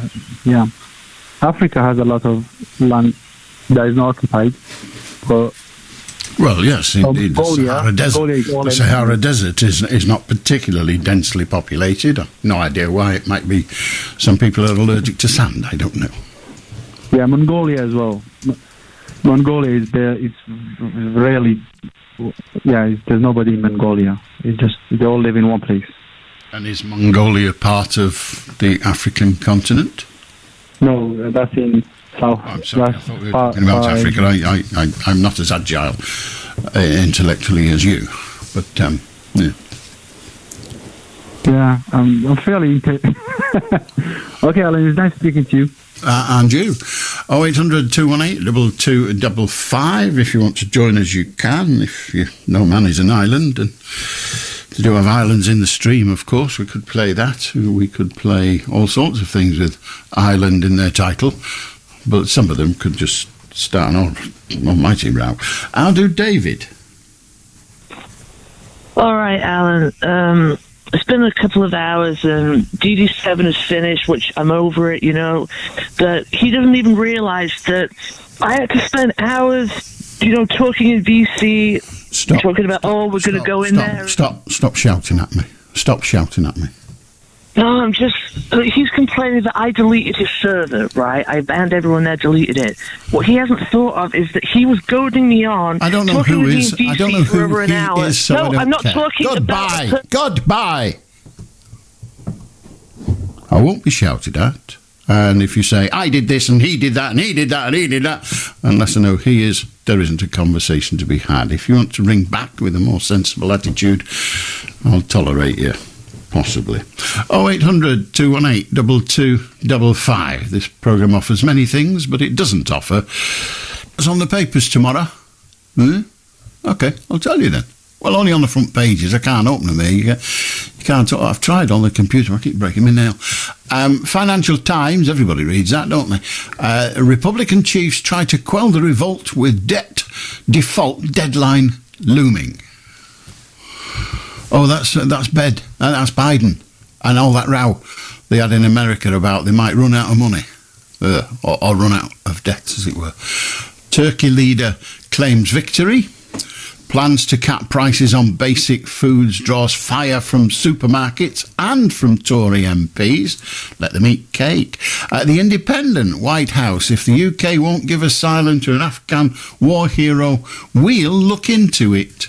Dramatic intervention by the US into our campaign to stop pilot who flew against the Taliban being sent to Rwanda. So the Yanks are saying, that's all right, we'll have him. We'll have him. Daily Express. Supermarkets warn the price cap won't reduce food bills, which I agree with. It won't reduce food bills because all they'll do is bung up the price of something else, because we all know what supermarkets are like. They're horrible. The Daily Star front page, Dr. Ranj blasts bully culture at ITV. Bully for you. And the Daily Mail, TV doctor hits out at Toxic this morning. And is Grand Prix Kylie set to race back up the charts?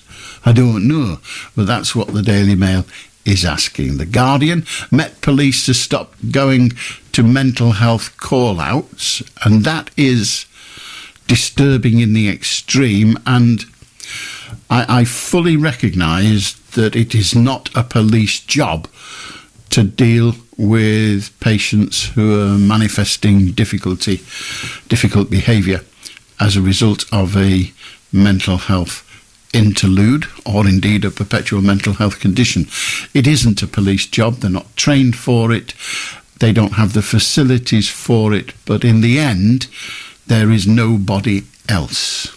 And when a person who's having a difficult time mentally, for example, decides to either prepare to or pretend to throw themselves off a motorway bridge, the police deal with the traffic problem because that is their job.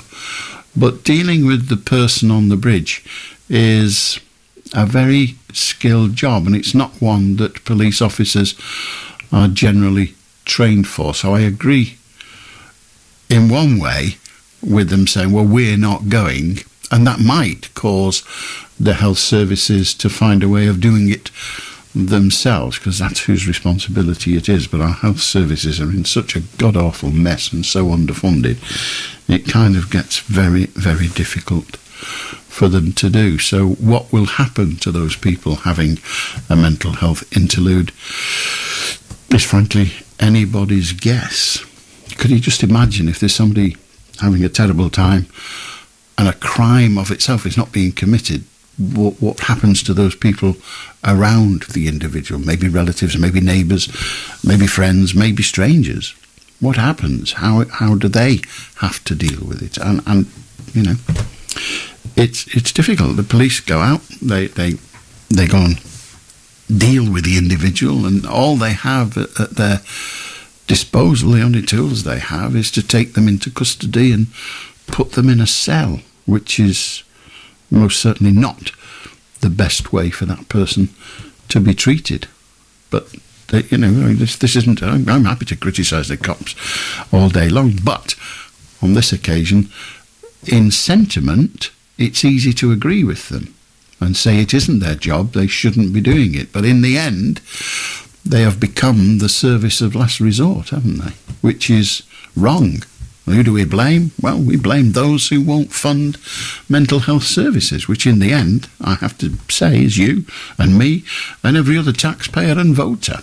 0800 218 2255 to join us. It's getting on for midnight. We're here till 1, so you got just over an hour. How do Tracy? Yo, but go. Don't tell me about suicide. I'll tell you something. Don't be selling that to me, dude. Because I don't buy that. And if I get anyone near me selling that, I'll take them, yo. Yeah. Alan, I wanted to talk to you about something completely different. Have you seen my tweet? Right, well, so last year, that dude that runs round here with his horses and that and his courses, well, hopefully he's at, where they're going, Appleby. He better have be, because every year he comes round and his horse eats my tree. Well, I have a weapon. I said, what the friggin' hell is that in my tree? Oh, it smells like honeysuckle. Do you know what it is? Wayne, what's it called? What do they call it? Rapeseed. One birdie shit in my fucking yo-yo. Goodbye. How do Howard? To be off now. Oh my God, you've sworn on BBC. No, he hasn't. We never heard him. What do you want to talk about, Howard? Oh, am I live now? Yes. Well, what I would like to say is it's bank holiday, yeah, and I think what you've got to do is be happy. You've got to spread a little happiness and make everyone cheerful, and that's a wonderful thing about radio, isn't it? You can play a tune, you can cheer everyone up in a moment. Can we do that together? No. Why not? Well, I don't play tunes. I'm not miserable, but I behave miserably, and it's not bank holiday yet anyway. Yeah, but we'll be in 1 hour. Sorry, the two lads around. I know. It won't be in an hour. It'll be in 6.5 minutes. It'll be a bank holiday. But I'm still not playing a happy tune. What would you suggest instead, old boy? I wouldn't suggest anything. I thought you were a record-playing DJ. No. Then you thought incorrectly. Yeah, correct. Let me speak to him. Okay, I'll put you on to Andrew. No, you won't. I only speak to one person at a time. Another one wants to talk to me. You'll have to ring. Andrew, Jacqueline. Good evening. I learned something very interesting last night. You know, murderers, you know, like a mass murderer. Say if they've killed 10 people, and then they only go to court accused of killing 3 people. Do you know why? It's very interesting. Well, if they're found not guilty, then they can go back and take somebody take them to court again for a couple of others that they haven't been in court for? That's not really the way it's done, but I suppose it must happen sometimes. But that's what they said on this programme last night. Well, and in that case, they would bring 10 cases, wouldn't they? Why would they just bring 3 out of the 10? Yeah, because if they're found not guilty on the 3, then they take them back to court, and then do some, another couple. Well, you see, if you're found not guilty, that's it. He's not guilty of those, but then some new ones that he hasn't been to court for, and then there's more of a chance of getting him convicted. The prosecution service have an obligation to prosecute those cases which there is a reasonable chance of obtaining a conviction. They're not in the business of saying, oh, we'll not put these in just in case we lose those because we can have another go at him. It's a case of, these are the cases, this is the evidence. He stands accused of 3 murders, and here is the evidence that we think is sufficient to convict him. If they have another 7 allegations in which they do not have sufficient evidence to bring an action successfully, on the face of it, they won't prosecute those 7. They'll only prosecute the ones that they think they can get a conviction. The police will carry on with their investigation into the other 7, and if evidence is found of the remainders, be it 2 of them or all of them, then yes, further cases will be brought. But they don't keep some on standby just in case he gets off with these 3. Well, maybe it's obviously different in America because this. Excuse me. Well, I didn't know we were talking in America. Yeah. I don't care. I know nothing about America other than it's run by idiots. But it's quite good, isn't it? No, to make sure that you get the fucker, the serial killer off the. No. It is never good to cheat the system, and if the authorities are cheating the system, then they are vile.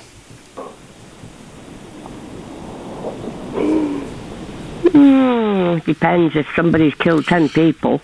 Well, we only know we've only know they've killed 10 people when the court has decided that the evidence presented to that court says that they've killed 10 people. Up until then, they are merely accused of doing so. Yeah, so a very quick one about one before. If you get an offer that you cannot refuse, it's probably not a good offer.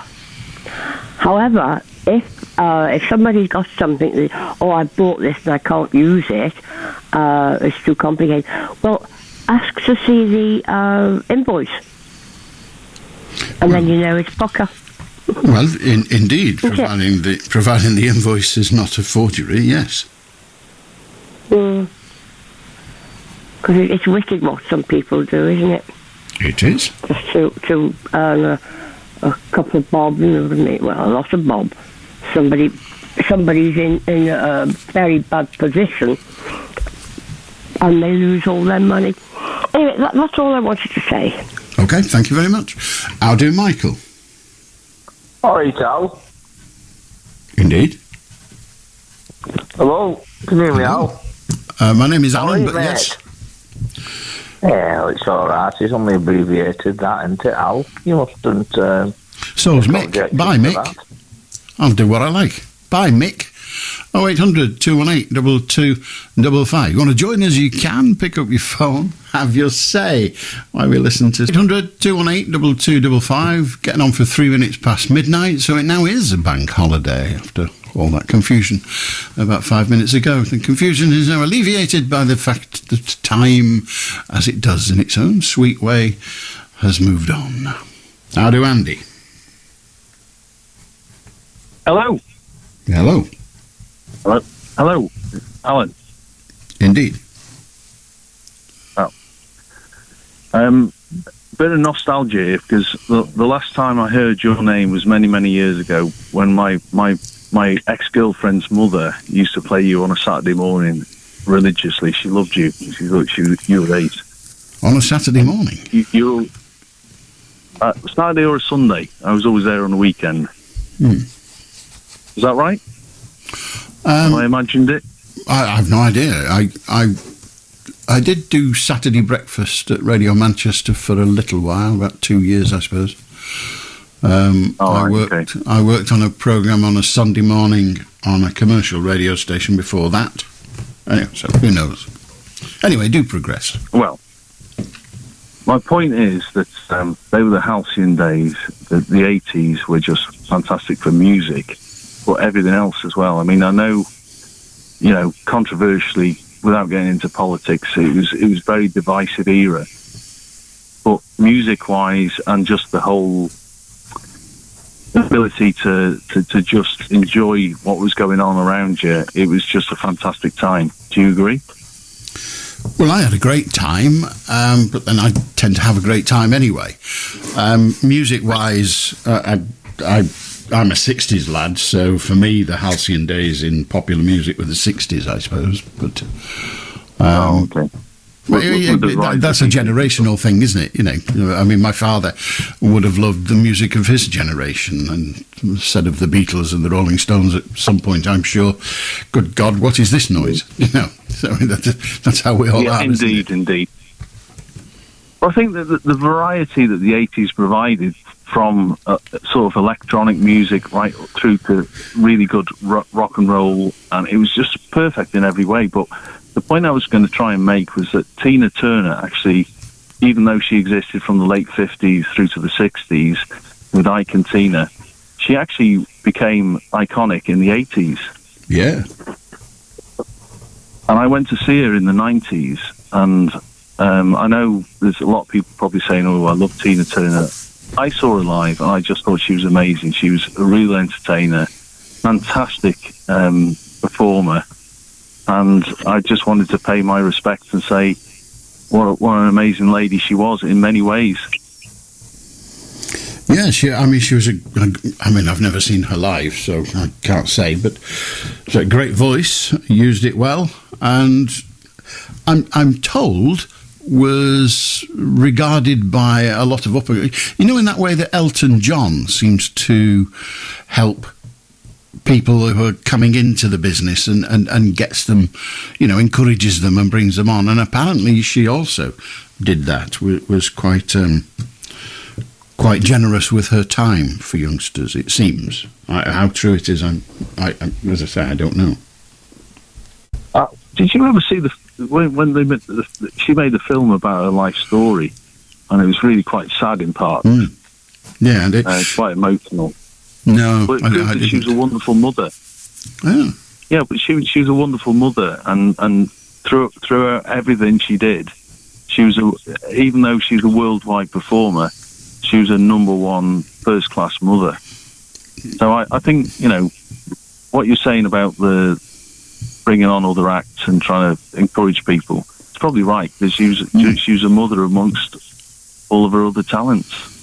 Well, I say I never saw her, and as Tina Turner, that is true. But I saw her as Ike and Tina Turner when she did warm up. Did you really? When she did warm up for the Rolling Stones at Wigan Odeon. Wow. Wigan Odeon? Wigan Odeon. That's fantastic. Absolutely. I live in a little town right in North Wales, and actually the Beatles played in our town hall. Yeah. And it puts things in perspective when you start thinking back. Well, the Beatles are probably the biggest band in the world. Not only did they play in your town hall, but when I was about 14 years of age, they played in my school hall, which was a place called the Bell Hall. The Bell Hall in Orford Lane in Warrington, and John Lennon, and this is not a unique experience, I am sure, but John Lennon told me to F off. What have you done to actually bring that on? I did nothing. I hasten to add, I did nothing to him, but one of my jobs at the school was to wind the curtain open on stage, and Well, you know, it got me into this business, so it can't have been that good. Anyway, but for me to do it properly, I had to stand on a box, and someone had stolen the box for some other reason, so I stood on an upturned steel school waste paper bin. And as I was turning the handle, when it got to the end, the curtains opened, it jolted, and I fell off and landed on the stage. And John Lennon said, "Get off the stage." And I did. So there you are. Hang on a second. You're telling us a John Lennon story. I mean, is this a bit of a Jack and Ori story, or is this real? Yes. That's fantastic. Well, I can add to it marginally in that my sister and her friend Joan Pearson, I was born in Warrington, my sister and her best friend Joan Pearson went to Liverpool. Aye, Joan, yeah, you know her. And they went to Liverpool on the train, and as they disembarked the train at Liverpool station, they bumped into this fellow, and it was a bloke called Paul McCartney, who you may have heard of. Oh, that bloke. Yeah, and he, you know, in that typical McCartney way, said, they weren't famous then, they'd just, you know, started to make headway. Were well known in Liverpool and its environs, and he said, "How you doing, girls?" and all that, and they wandered off. And then they were in Lewis's, not John Lewis, the other one with the willy hanging out. They were in Lewis's in Liverpool, looking at something, stood at in those days, shops, great big department stores had counters and things, and they were stood looking at some item. Indeed, they were stood looking at the counters, and this fellow came up behind them and said, "Hello, girls," and that was Paul McCartney. So there you are. Happy days. Fantastic. Well, it's great to share that. But also in our town hall, the Rolling Stones played in our town hall as well. Yeah. Which town hall was it? Mould. Have you ever heard of Mould? I've heard of Mould, yes. Well, that's where I'm from. That's where I live just outside Mould now in a place called Loggerheads. I know Loggerheads. Yes, I know Loggerheads. Do you really? Yeah, and we went hiking there when I was a school child. And there were signs everywhere. Did you go to Colomendy? Oh, I don't know that. Oh. We climbed. Oh. We parked the the woodwork teacher's van, which we were all sat in on benches in the back, was parked at the side of the stream. Did he make those benches? He probably did, yes. And we climbed the hill, and when we got to the hill, it said, "Beware of the adders," so we climbed down again. So there you are. That was Loggerheads. Well, actually, the only adders I've seen, I've lived in North Wales all my life. The only adders I've actually seen. Sorry, my dog's trying to get my attention. The only adders I've actually seen were we were down in cricket. We were playing football. Foot golf. So you got to basically kick the football to. Yeah, an imaginary sort of golf way. Yes. I went into I skied one. The wind caught it, and it went a bit off the it went slightly off the fairway, shall we say, and it was in the long grass. So I went in there to get the ball back, and there was an adder there waiting for me. So that's my adders in North Wales story. And he said, that's the only time I've seen one there. And he said that was the worst shot I've ever seen. Do have a good night, gentlemen. Bye-bye. 0800 218 2255. Adders are... I mean, if they bite you, it's like a really, really awful bee sting. So if you're frightened of adders, I don't blame you. But they rarely kill you. And they very rarely bite. They're more concerned with getting away from you than they are attacking you, because they don't want to waste their venom on something that they can't eat. And so adders are perfectly safe if you leave them alone.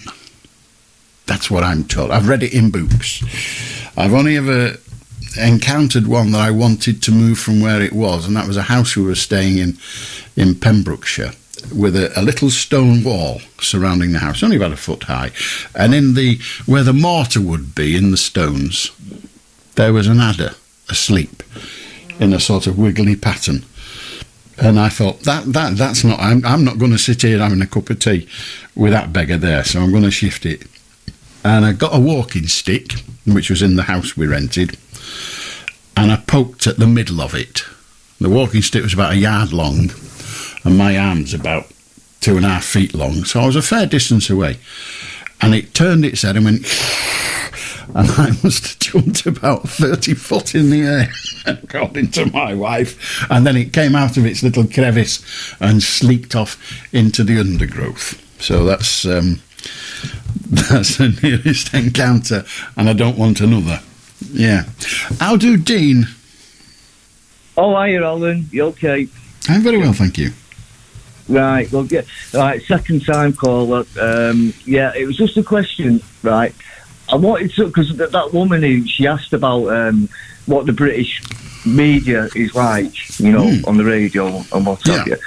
I want to know how difficult it is in this day and age to have a talk show on the radio, with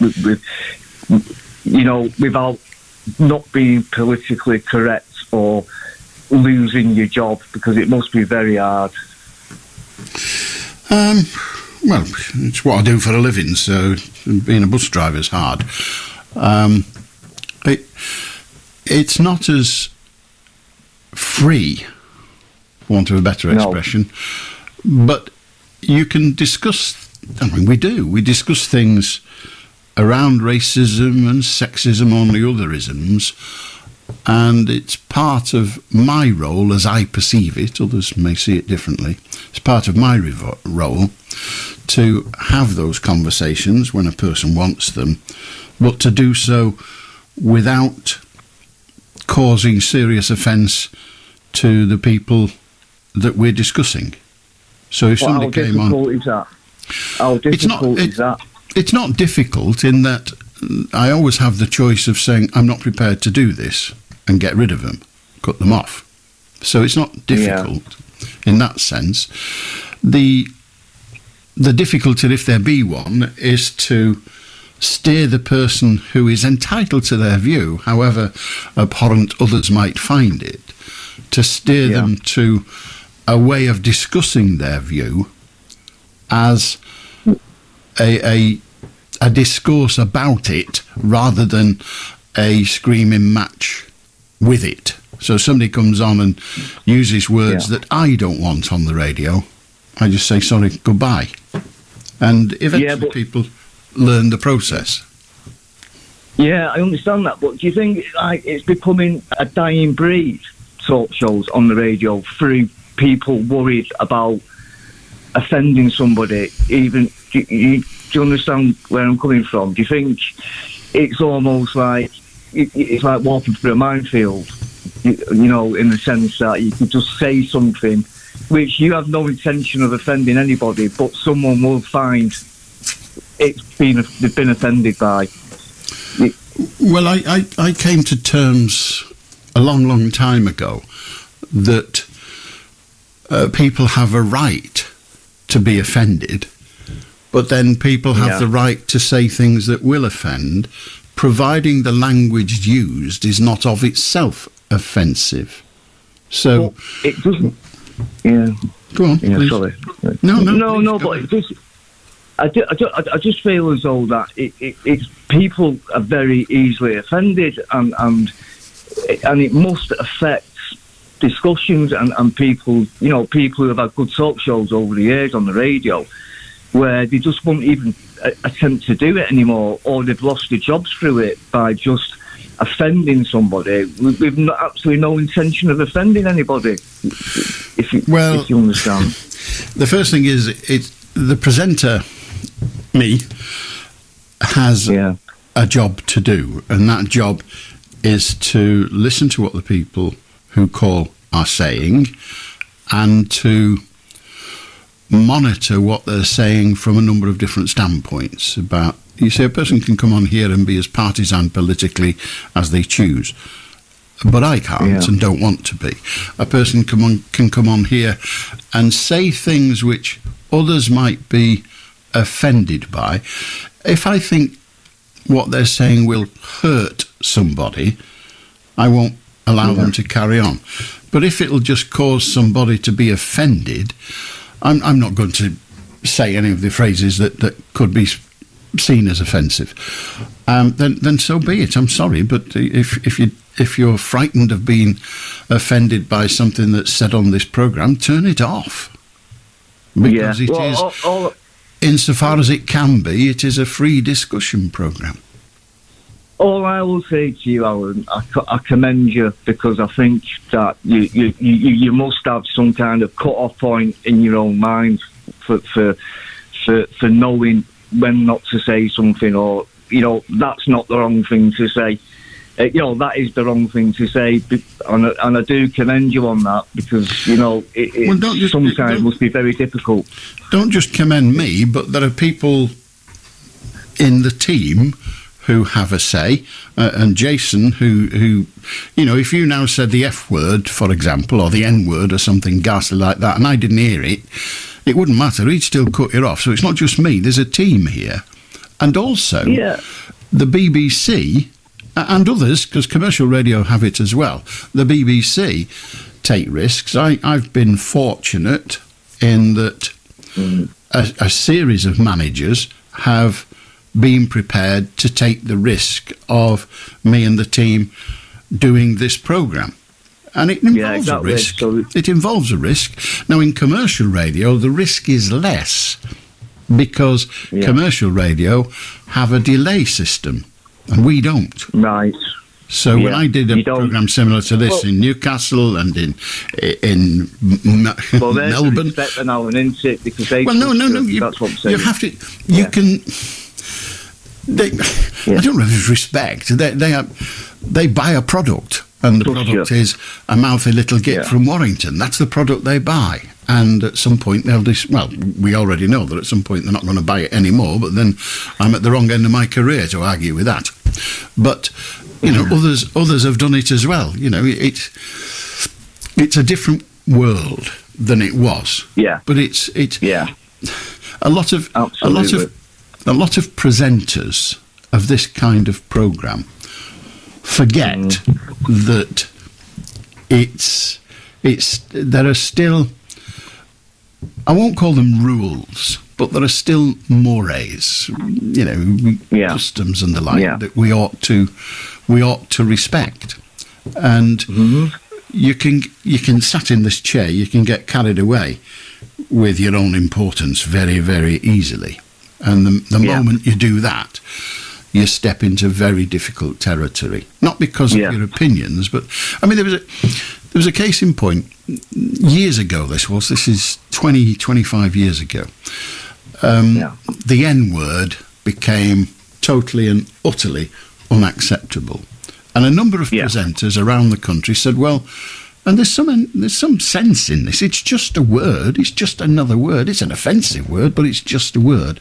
And they wanted to have discussions around that, and some of those discussions took place, and I was involved in some of those discussions. And then the management at the radio station I was then working said, "I don't want any more discussions of the N-word.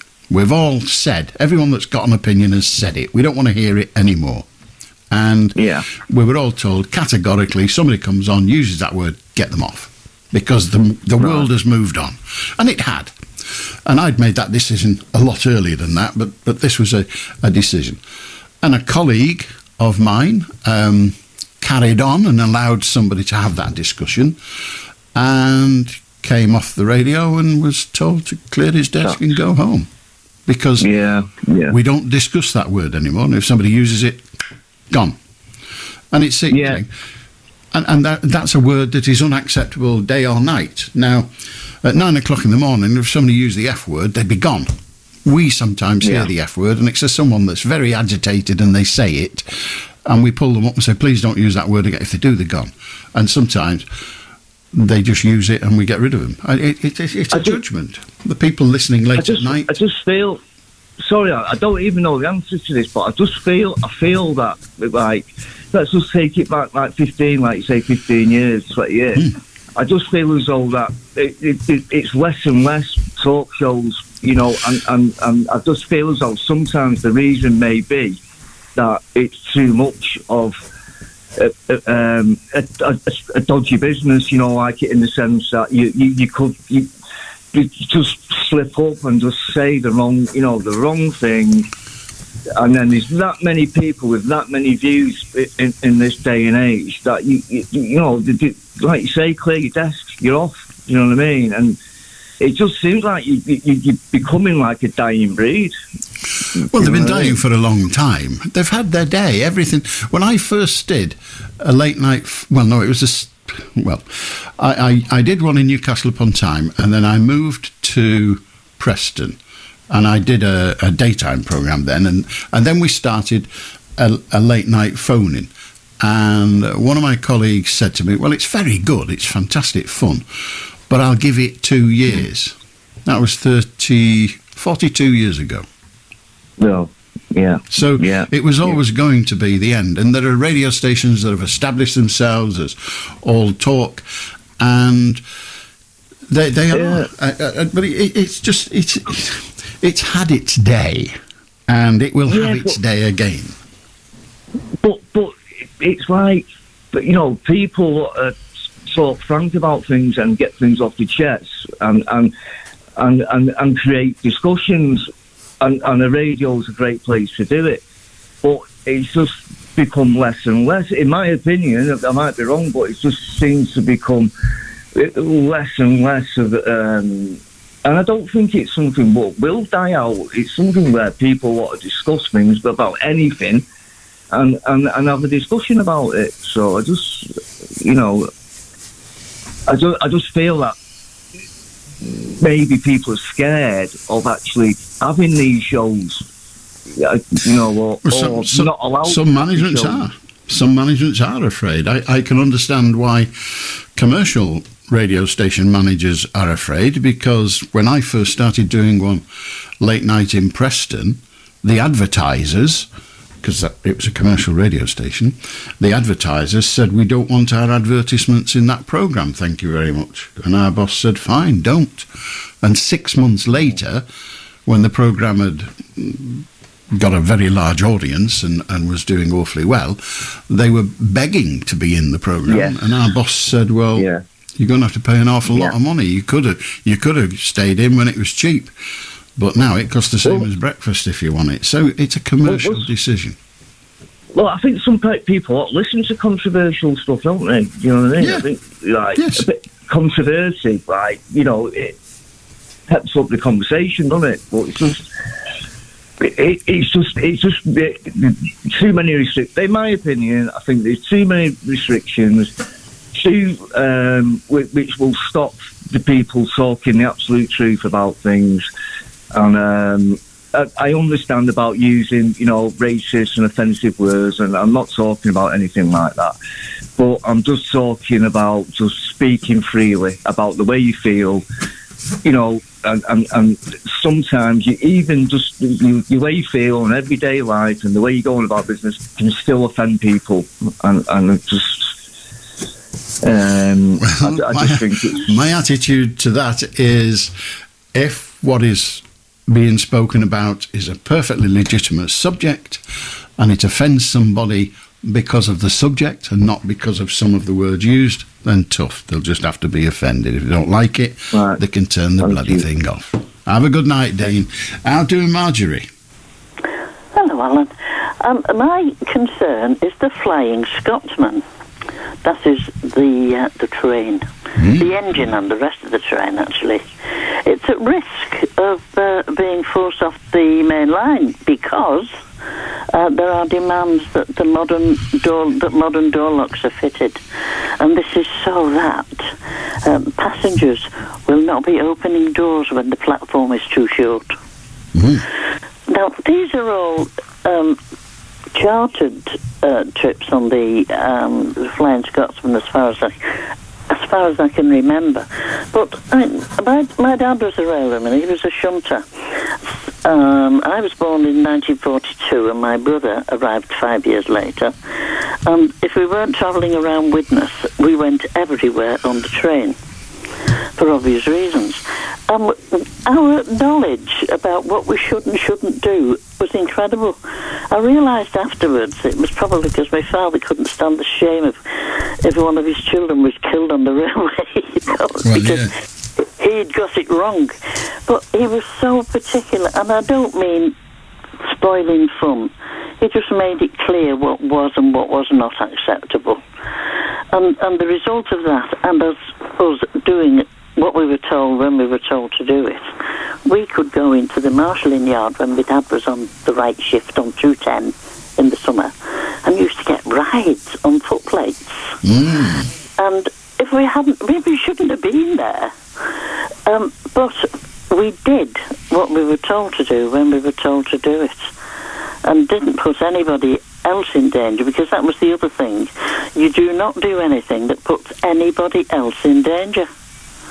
But the trouble is, Margerie, that not everybody has a parent who knows about railways. Most people's parents not every probably parent been on a train. knows about anything. No. You know, one of the things that upsets me now is when I see adults with small children bobbing around on the footpath, and they're jumping on and off the curb. I'm thinking, where's the brain with the parent? The child doesn't know. And so we depend on our adults to point us in the right direction, don't we? But I would be very sorry if we lost the sight of the Flying Scotsman and other railway engines, obviously, because they're a fabulous sight and sound, just because people couldn't do as they were told and recognise the rules of the game. The trouble is that people with the old, but the old style doors on trains, we have factually people have fallen out. Yes, and I can remember there was a story in the paper on Friday of a man, as the plane was coming into land, decided he wanted some fresh air and opened the door. Yes, I saw that. Yeah, I can remember my dad saying something like, "If you do open the door, you will fall out, and if you don't die when you hit the floor, the following train or the train going the other way will do the job for you." So, you know, it sounds a bit cruel, but we were left in no doubt. We were being kept safe. Indeed. And the fact that I've got to 80, sadly my brother has since gone, but that was cancer and had absolutely nothing to do with railway accidents or anything else. You know, but we were brought up with railways. We respected them and everybody working on them and the dangers that were involved. And I'm thinking, why can't everybody else grasp that? And you had it right, because not every adult realises how dangerous it is. Yeah, and they don't absolutely correct. I mean, you get the situation where they have to announce over the tannoy that there is a train coming through Bankey Station. It doesn't stop at this station. Do not attempt to get on. Well, you know, it's doing 80 mile an hour. You don't know that they have this enormous yellow stripes along the platform. I know, so that you don't get too close and get sucked in. Yeah, well, we knew, and our stopping point was actually about where that line is now, but we didn't need a line painting on the platform, my dad said, and so you took notice.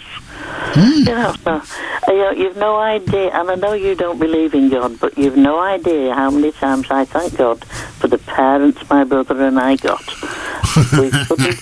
We couldn't have done better. Well, I'll let you go now. I'm in the same boat, but I pass the blame to somebody else. or indeed to randomness. But Margerie, good to hear from you. 0800 218 2255. How do Sue? Oh, hiya, Alan. Hiya. I spoke to you earlier on and just asked, what did you think? How good is our media? And then afterwards, you said, I wouldn't trust her, which I thought I don't think I did. Well, it might have been a bit bitchy. I don't think I did say I wouldn't trust her. The person I didn't trust was the caller immediately after you. Oh, right. Well, I thought you were talking about me, you see. No, we said goodbye, we parted, and the next caller was a person who I do not trust on the radio. So that's who I said that to, not you. Oh, right. Well, I thought it was me, you see. Well, don't worry. If it was you, I'd have made sure you knew. What have I done?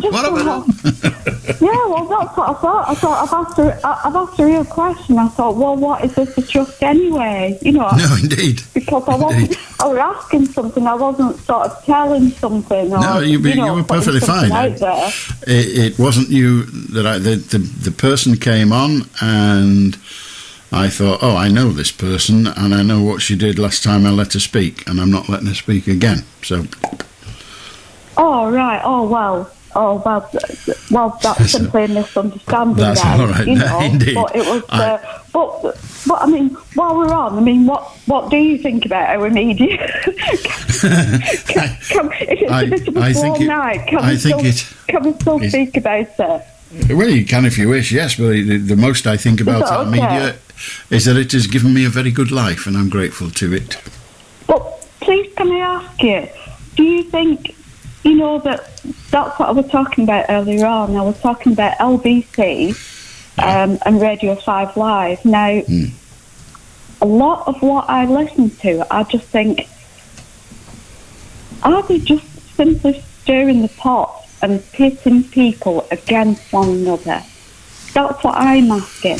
Well, it depends on how you interpret the action. I can't speak for LBC. I've never worked on LBC and have no knowledge of how they operate. However, and I've never listened to them either. 5 Live, they're ostensibly a news/sport station, and we as broadcasters don't have an opinion. So if somebody comes on and says that, you know, Allan Beswick is an absolute buffoon, then that's fine.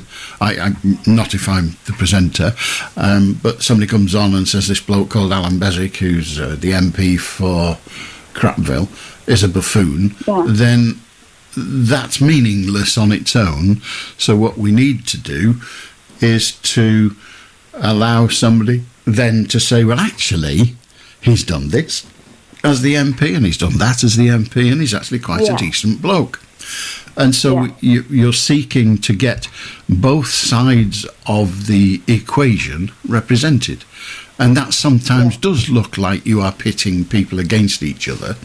And maybe sometimes you are. Maybe you do want a energised or a fiery discussion around an issue. Rather like these people who are going around at the moment throwing red powder over people. Now, there are some very, very strong feelings in that, and it's right and proper that those people are given enough airtime to explain why they are doing it.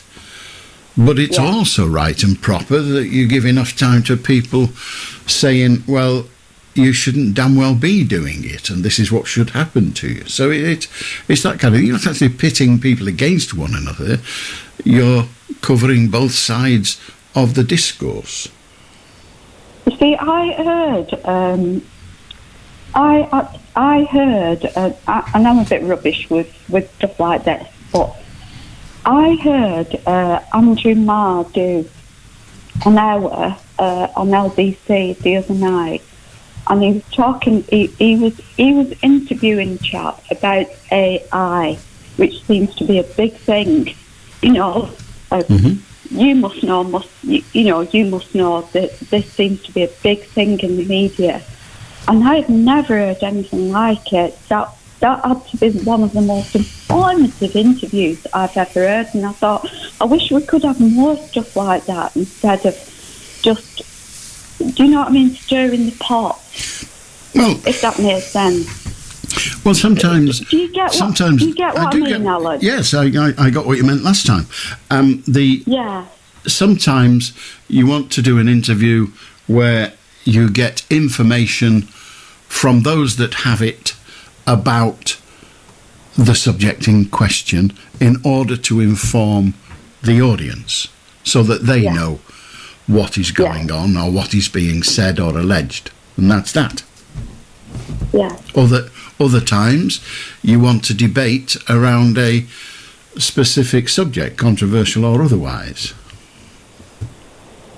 Yeah. I just thought that was it just stood out to me because I thought it was an interview, and I just thought that really stands out, even though I couldn't grasp, because I'm just not that smart to. Well, so I mean, Andrew Marr is a great operator, and he'll be very pleased that he managed to demonstrate that to you and the rest of his audience. But good to talk to you, Sue. Good to hear from you.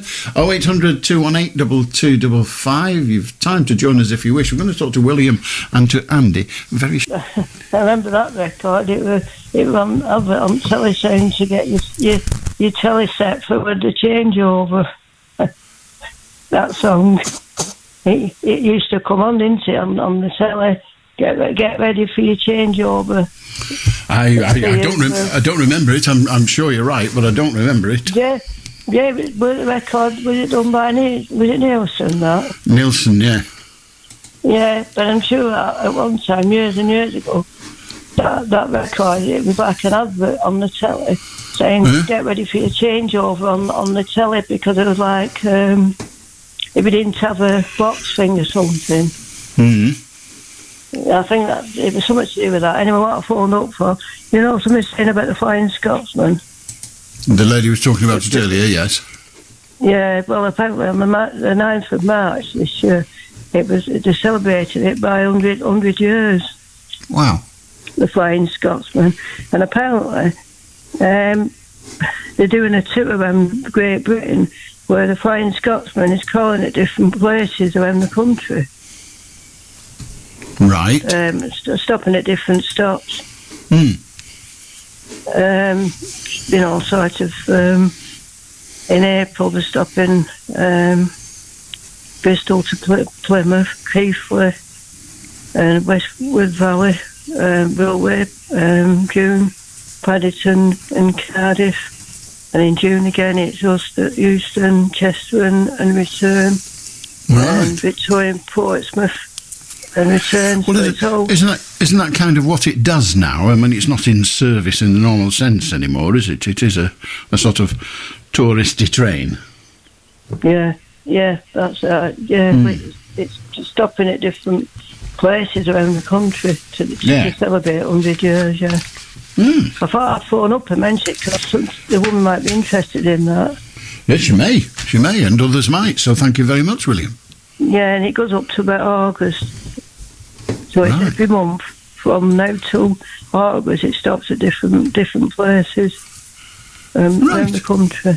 Splendid. Well, people who are interested, I'm sure, will book tickets and travel on it.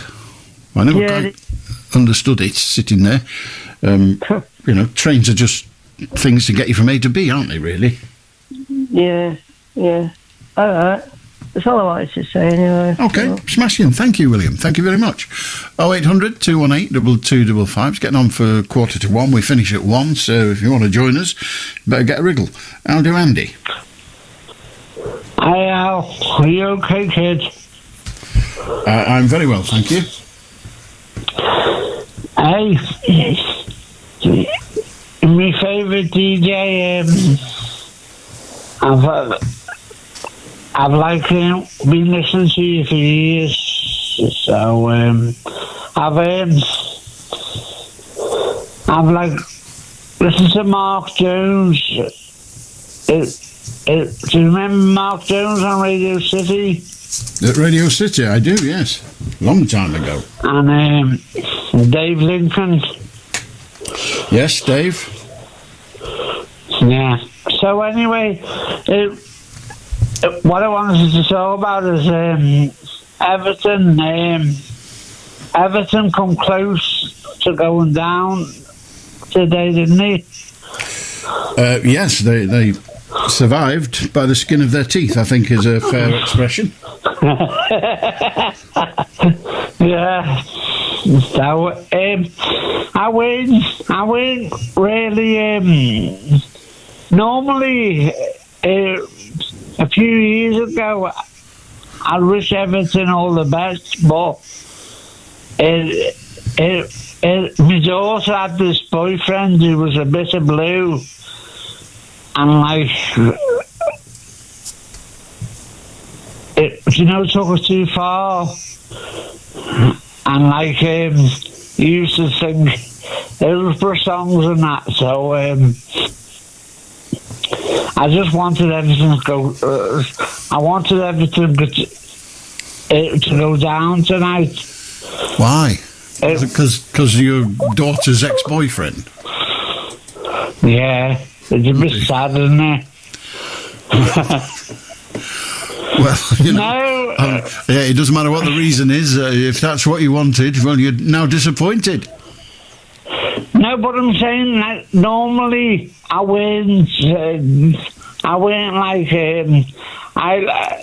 normally I'd wish Everton all the best, like today, and hope that they stay up. But he was already like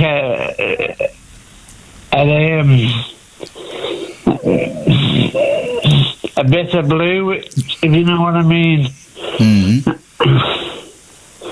And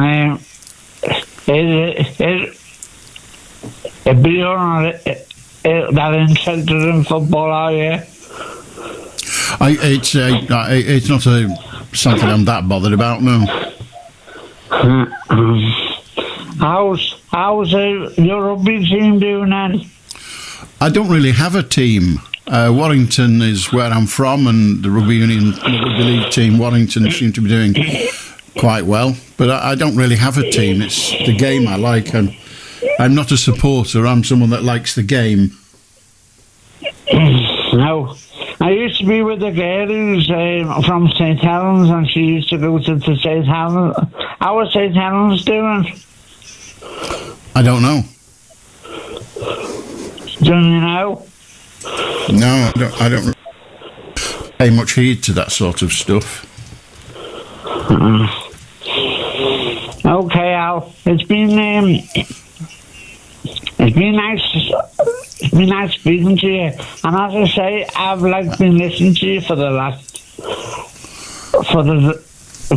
30 years. You know, since you were on Red Rose.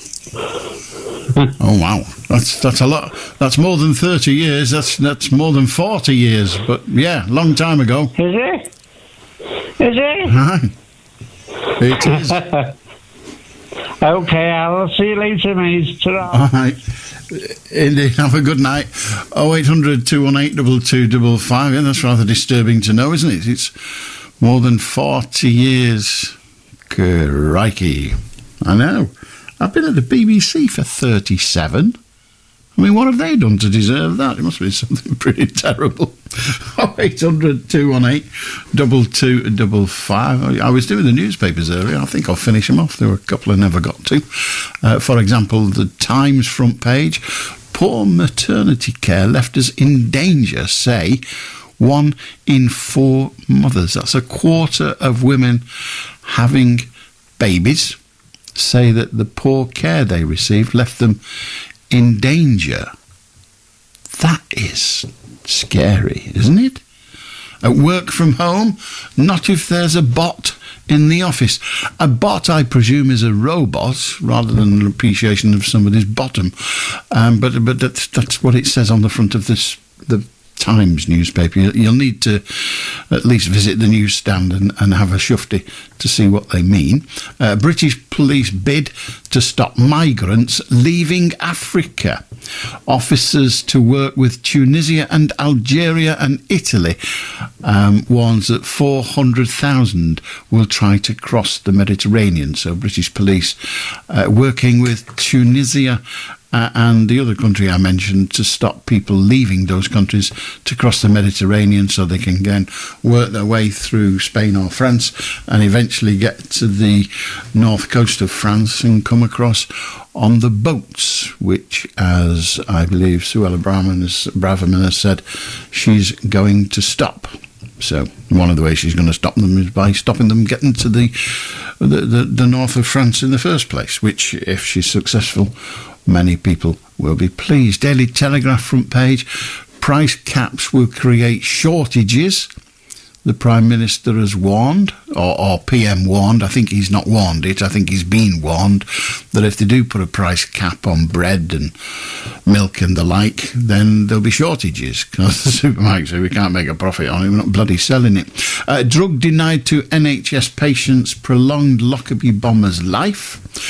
So the Lockerbie bomber gets it, but the ordinary patient does not, it seems. And the Sun front page: ITV loses millions as sponsors quit. We've had it with This Morning, is the expression on the front, and staff fear for jobs if the show is axed. So there's this thing going on at the moment in that the newspapers seem to be suggesting that ITV are considering getting rid of the programme called This Morning, and ITV seem to be saying we have no such intention. But of course, if the newspapers decide This Morning is going, then they will keep at it until it does. They shouldn't have that kind of power, but they do. 0800 218 2255. How do David? Hello, Alan. I was interested earlier on to hear your encounter with Lennon. And it's, at some early gig, yeah. I know somebody who knew him who was at school with him at Quarry Bank in the early 50s, and they were mates for a while. Obviously, before he became well known, he said he was just another mate at school, at the time. He said, but if there was a field day on in the Strawberry Field ground in Beaconsfield Road in the early 50s, there'd be a PA system. Leonard had a habit of every year, for 2 or 3 years, of running into the grounds, grabbing the microphone and sort of giving everybody a volley of expletives. And of course he was escorted off the premises rather swiftly. He said, I'm standing outside by the wall cringing. He said, I stopped going with him for a while. He said it was just unacceptable, really.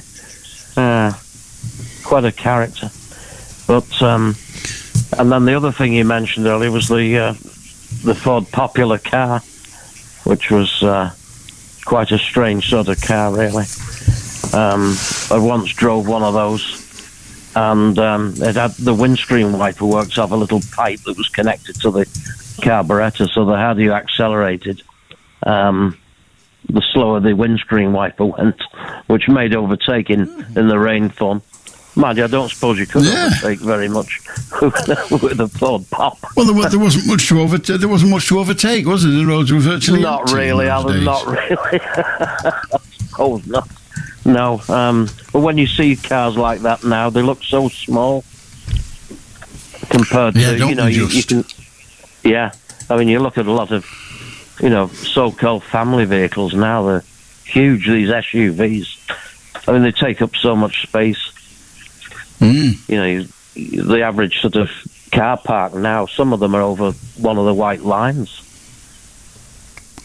Yeah, it can be tricky, but people want bigger and bigger cars. I don't know why, but they do. No, I don't. No, just a average size motor will do me. That's it. I just depends what you need to do with it, doesn't it? Really, well, I mean, I drive I drive an SUV, but then I want to drag something behind me, and you kind of need a bigger car for that in many ways. Well, yeah, I suppose they're what's the word I'm looking for? The ancestor of these vehicles would be the military Jeep. And then the Land Rover, which were used a lot by farmers for pulling trails, livestock and whatever. And then they've just become a fashionable. Yeah, I mean, Land Rovers were and still are a towing vehicle, basically. Yeah.